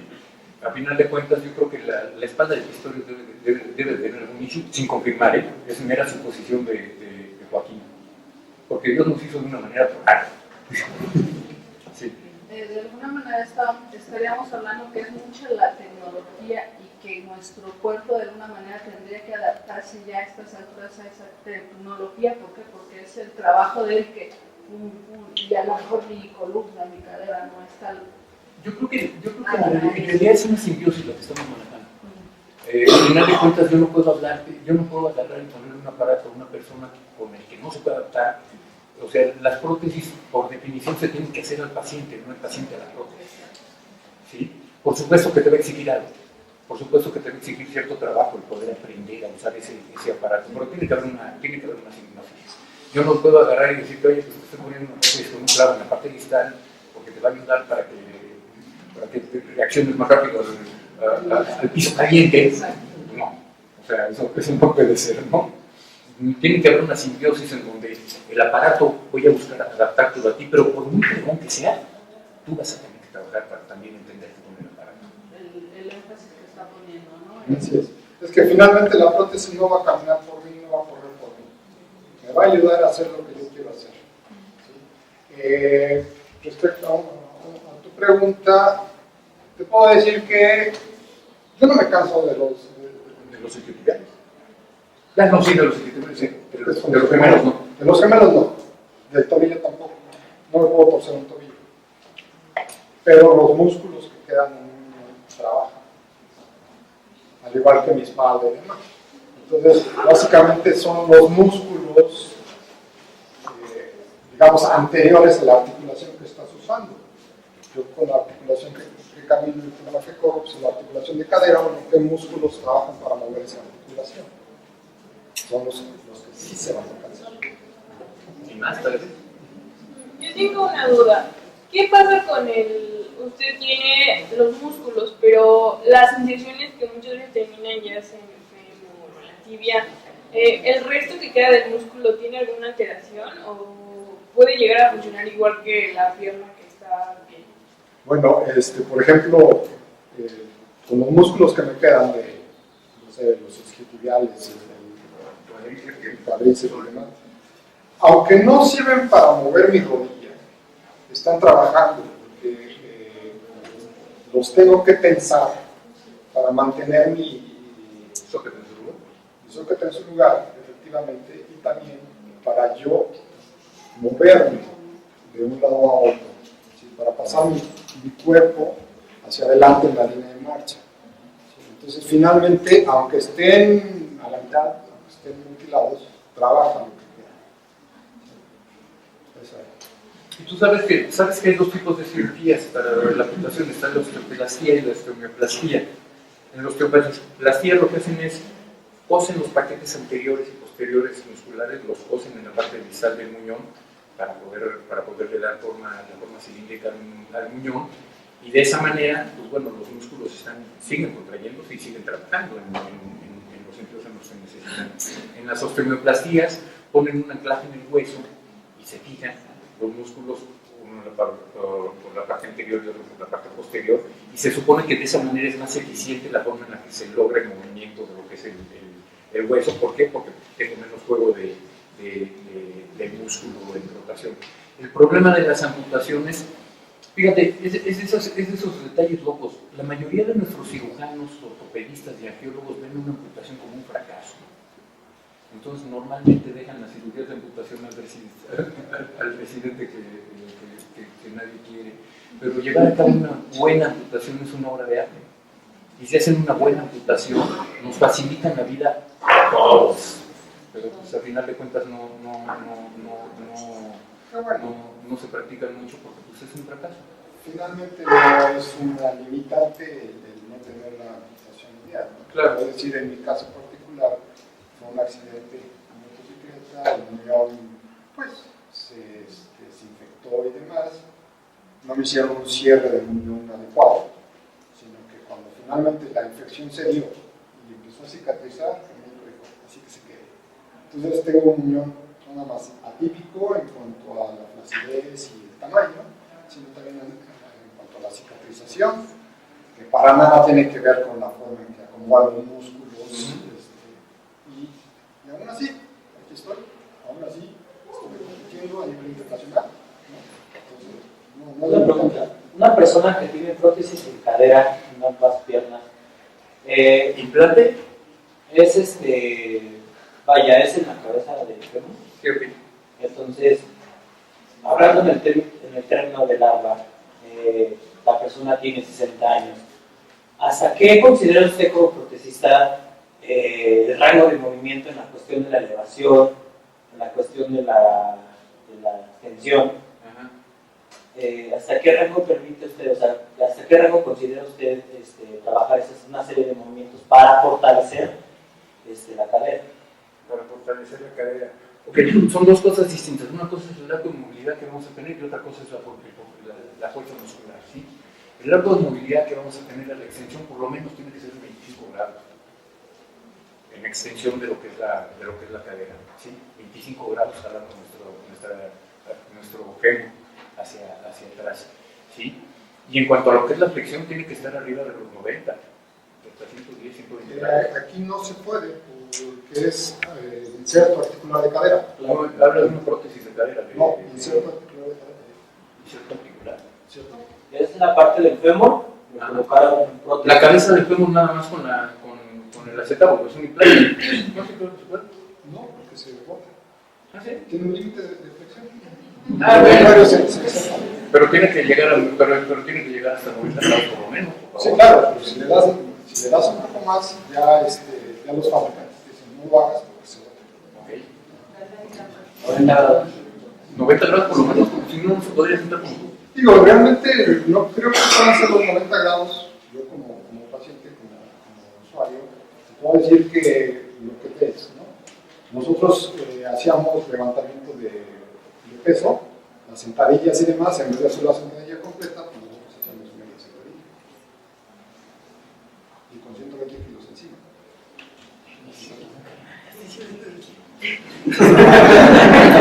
Pero 90 grados es en realidad para estar sentado. Para estar sentado. Sí te deja las prótesis. Sí. Nada más que esas son como muy hogareñas, no son como para que las sometas a un esfuerzo mayor, no para nada. Nada más. Sí, pero ahí ya sería lo que te limite la prótesis en sí, ¿no? O sea, las indicaciones del médico ortopedista, del fabricante de cadera, etc. Eso yo creo que sí hay que respetar esa parte. Pero si no da 90 grados, no funciona. ¿Usted compite? ¿Cómo anda su columna vertebral? Bueno, sí, de repente tengo algunas molestias de dolor de espalda y demás, pero finalmente con trabajo de ejercicio, con trabajo de natación, sobre todo para relajar y todo, se puede superar todo eso, ¿no? Porque sí tengo problemas De hecho, muchos pacientes que usan prótesis suelen tener problemas en la espalda. Sí, es algo muy común, ¿no? Lo que tú llamas vasculación de cadera, la marcha, luego muchas veces los corredores son los que caminamos más feo, por ejemplo, pero todo esto se debe de hacer con ejercicios de fuerza de espalda, inclusive cuando aprendimos a correr, era mucho trabajo de gimnasio para fortalecer la espalda.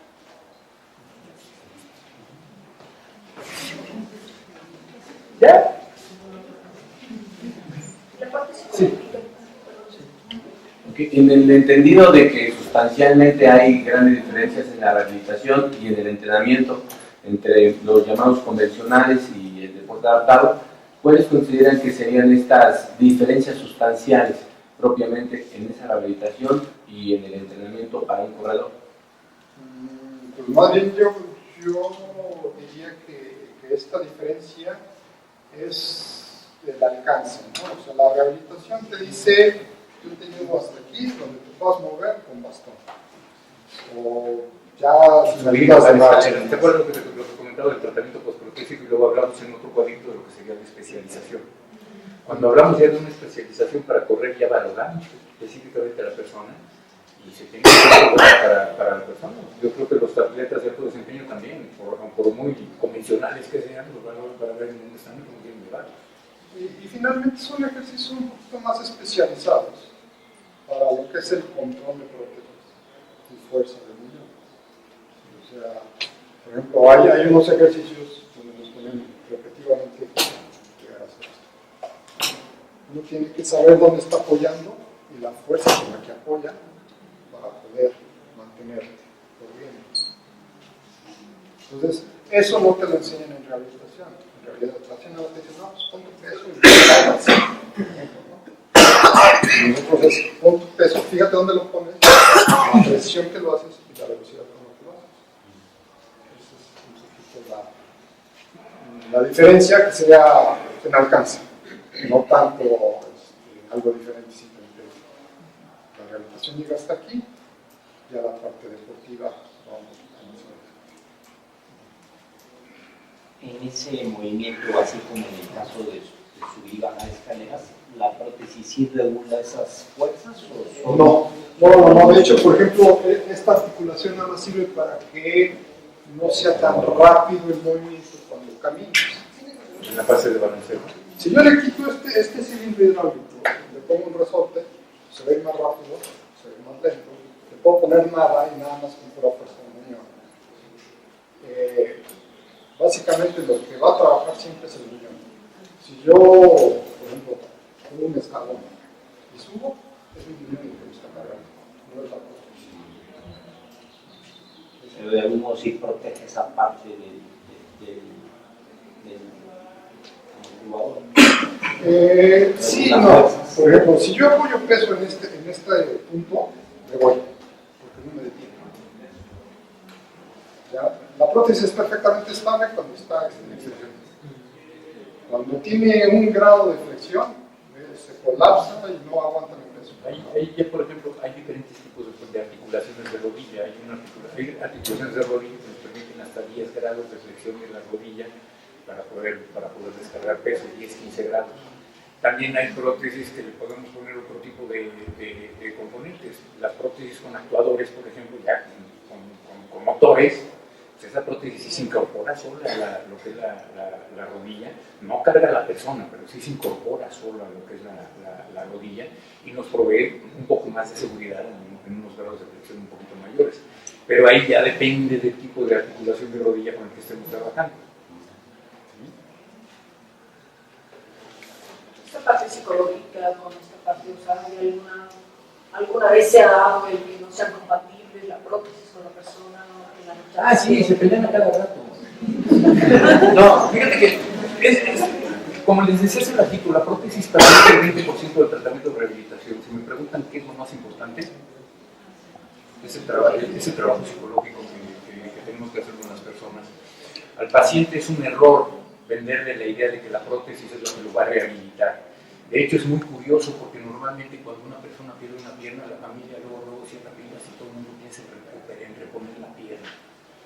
Cuando en realidad lo que tienen que hacer es preocuparse por aquilatar esa nueva persona que tenemos, que no es la misma que la que era antes de que perdiera la pierna, aquilatar esa nueva persona y buscar dar lo mejor de esa nueva persona. ¿Sí? Yo normalmente cuando recibo un paciente de entrada, le digo, pues mira, sí, está padrísimo, te podemos hacer que aprendas a tocar el piano si no sabías ni un acorde con una prótesis nueva.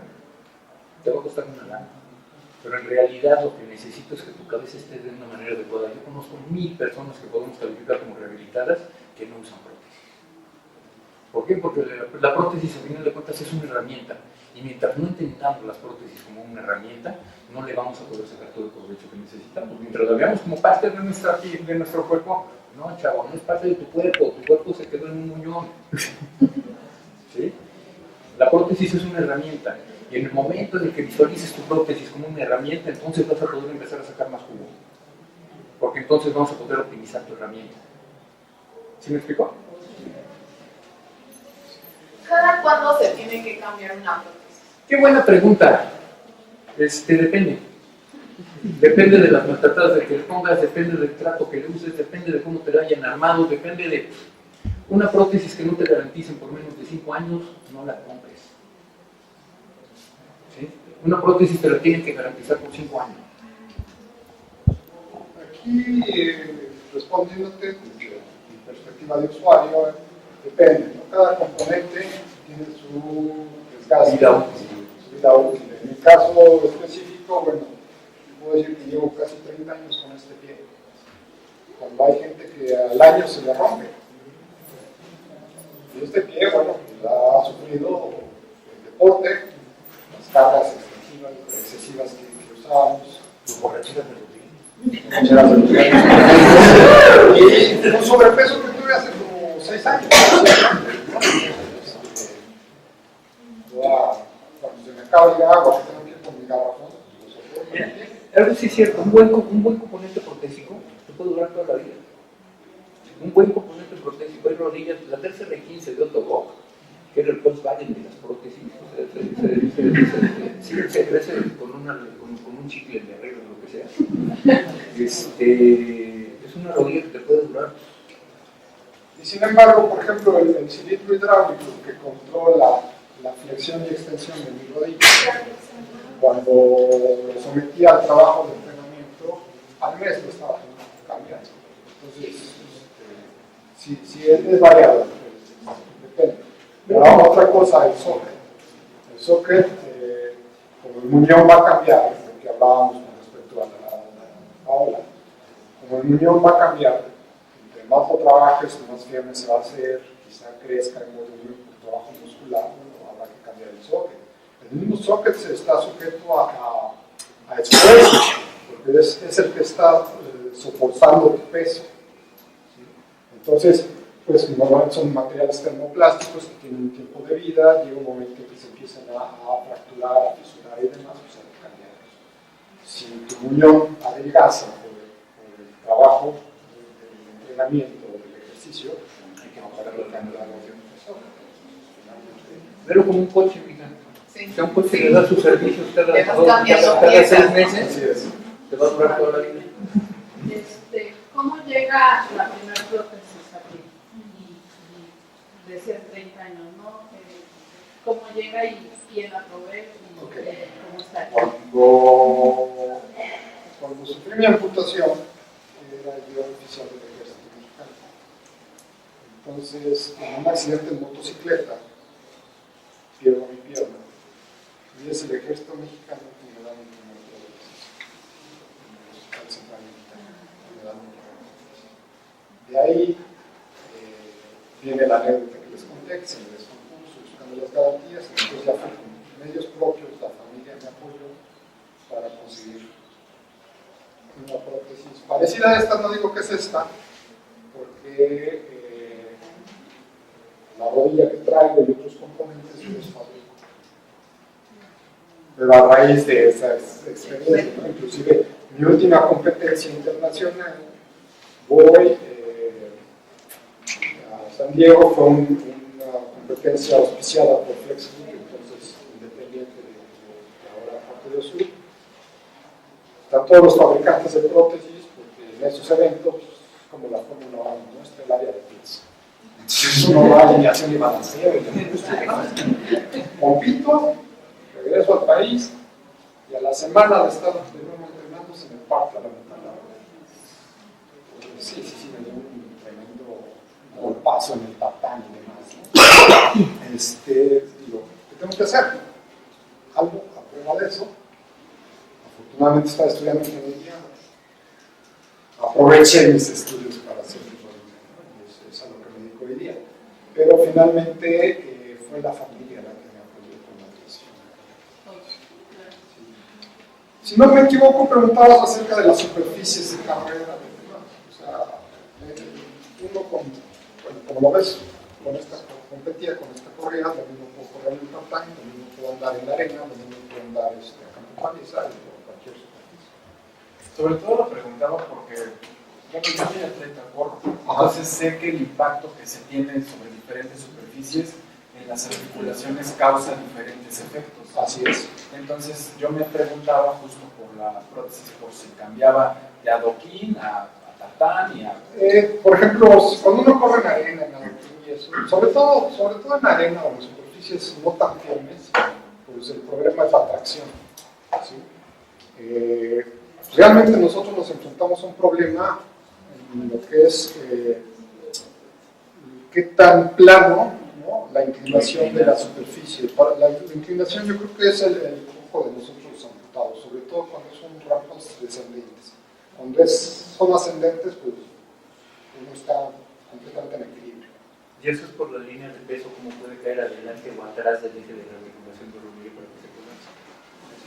Inclusive también la alineación de la prótesis, entre más atrás esté el eje, más estable es. Si yo lo alineo completamente, lo mando un poquito al frente, pues es bastante inestable la prótesis, que me sirve para correr a velocidad. Sin embargo, pues para caminar ya es un poquito limitante. Te puedo decir que al igual que andar en bicicleta, yo camino mejor cuando camino rápido que cuando lo hago lento. Cuando lo hago lento, lo más probable es que te deje hablando solo, porque entonces es un poquito esa parte. ¿Tu proceso psicológico cómo fue?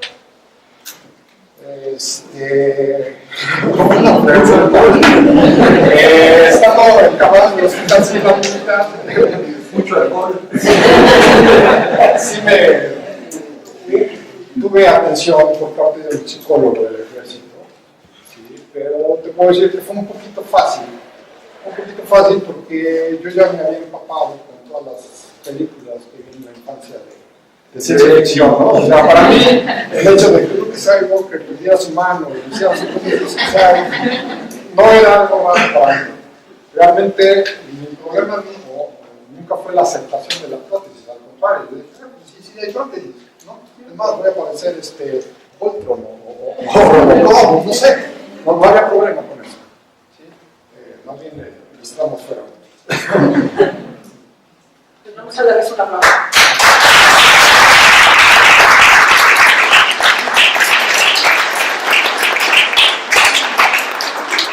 Estamos muy agradecidos con la presencia de ustedes. Ya esta es la cuarta conferencia. Les agradezco su asistencia. Estoy muy agradecida con conocer a Ramón, con su experiencia, nos han enriquecido. Y pues vamos a comprometer a Joaquín un poco más de lo que me ha ayudado. Y vamos a comprometer porque, bueno, pues aquí está Andrés, se va a presentar, yo lo voy a presentar a Andrés. Y bueno, y a Héctor, los dos pertenecen al equipo representativo de Remo. Y ahorita nos estamos enfrentando justamente a ese tema, a una adaptación, y entonces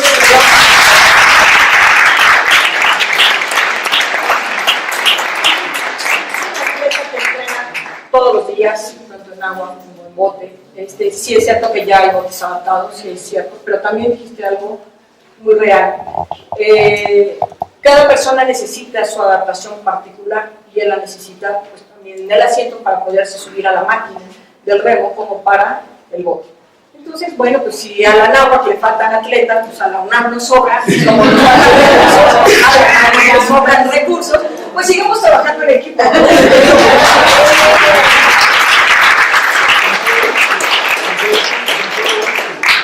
¿Se acuerdan de ese último cuadrito que les enseñé donde hablábamos de la Fórmula 1? Sí. Bueno, por favor, ese ténganlo bien en la cabeza, porque yo creo que es la única manera en la que vamos a poder desarrollarnos aquí en México, generar tecnología propia, y etcétera, etcétera. Ramón es un desarrollador de componentes protésicos también, el pie que les enseñé es de Ramón, pero él también hace componentes protésicos. Esa rodilla que está ocupando él la diseñó y se dedica a hacer ese tipo de cosas. Nos urge lograr consistencia en los productores para que los costos de las prótesis bajen. ¿Sí? Nos urge, y para que eso pase, pues el señor a veces tiene que comer, por favor que esté. Entonces hay que pagarles a precios justos, y la única manera en la que vamos a lograr esto es mediante consumo.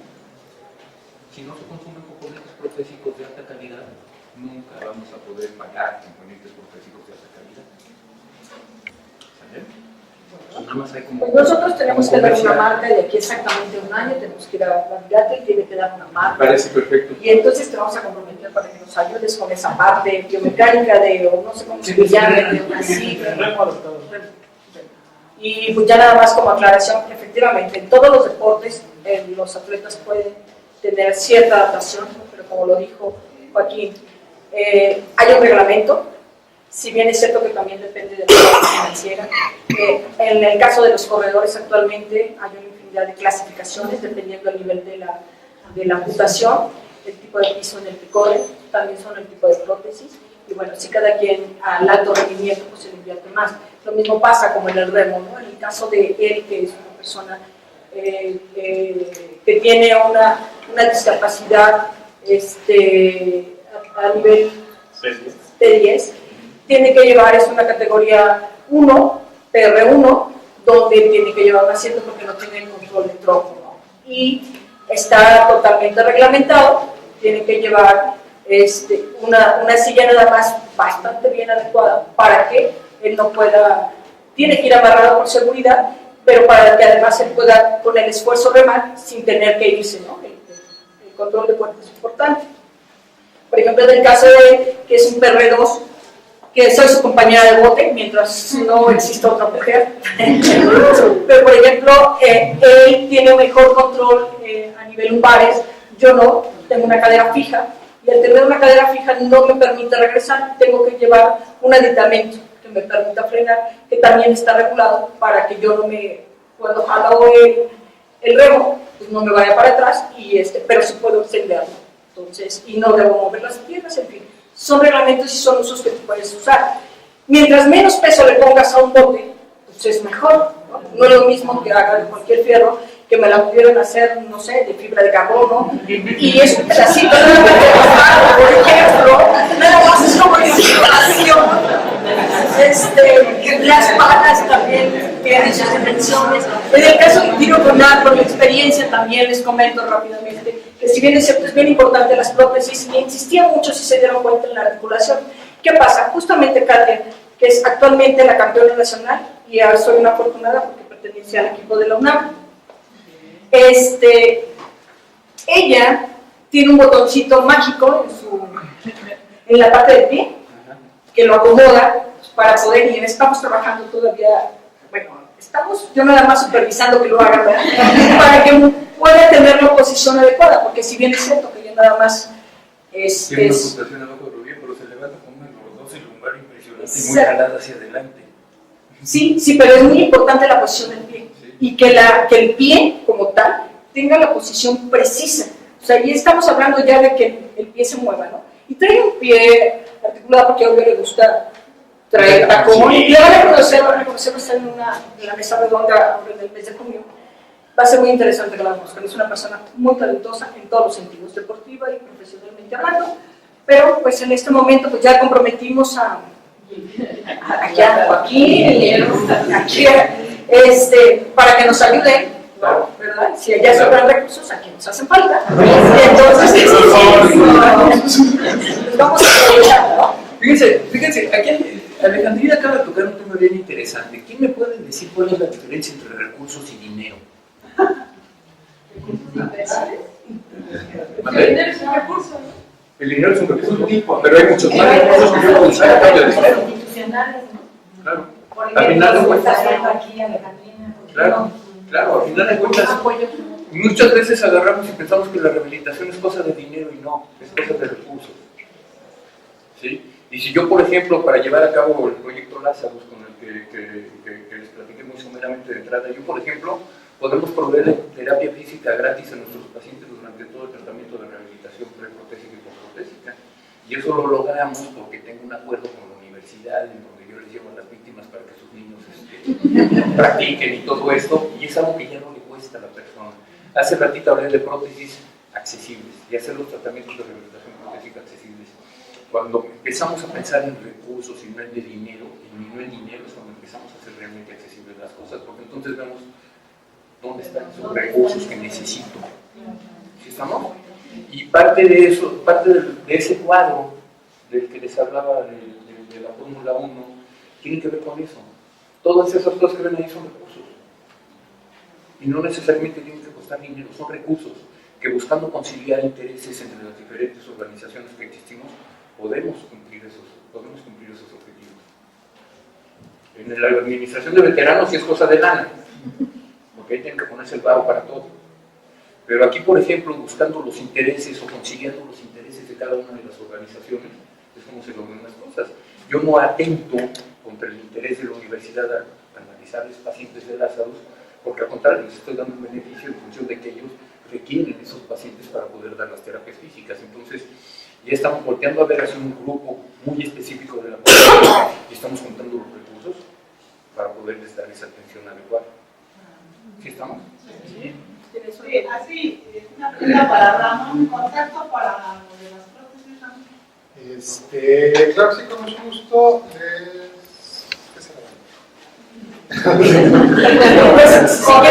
Si quieres ahorita al final, el reconocimiento para hacer el corte y ya cualquier cosa así. Corto, bueno, pues me permito dar este reconocimiento a Joaquín López.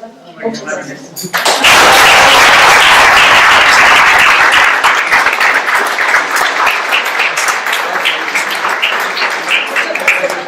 Nos esperamos la siguiente semana con la última conferencia de este ciclo, que ojalá se sigan dando, porque si se dan cuenta, pues esta es una introducción, meternos de verdad en pormenores y de calidades y de cómo se utilizan todo esto. Bueno, es un mundo, pero bueno, es interesante saber todo lo que podemos hacer, todo lo que podemos avanzar, como digo, pues, teniendo sobre todo el recurso humano Porque soy una afortunada de tenerlos a todos ustedes. Muchas gracias.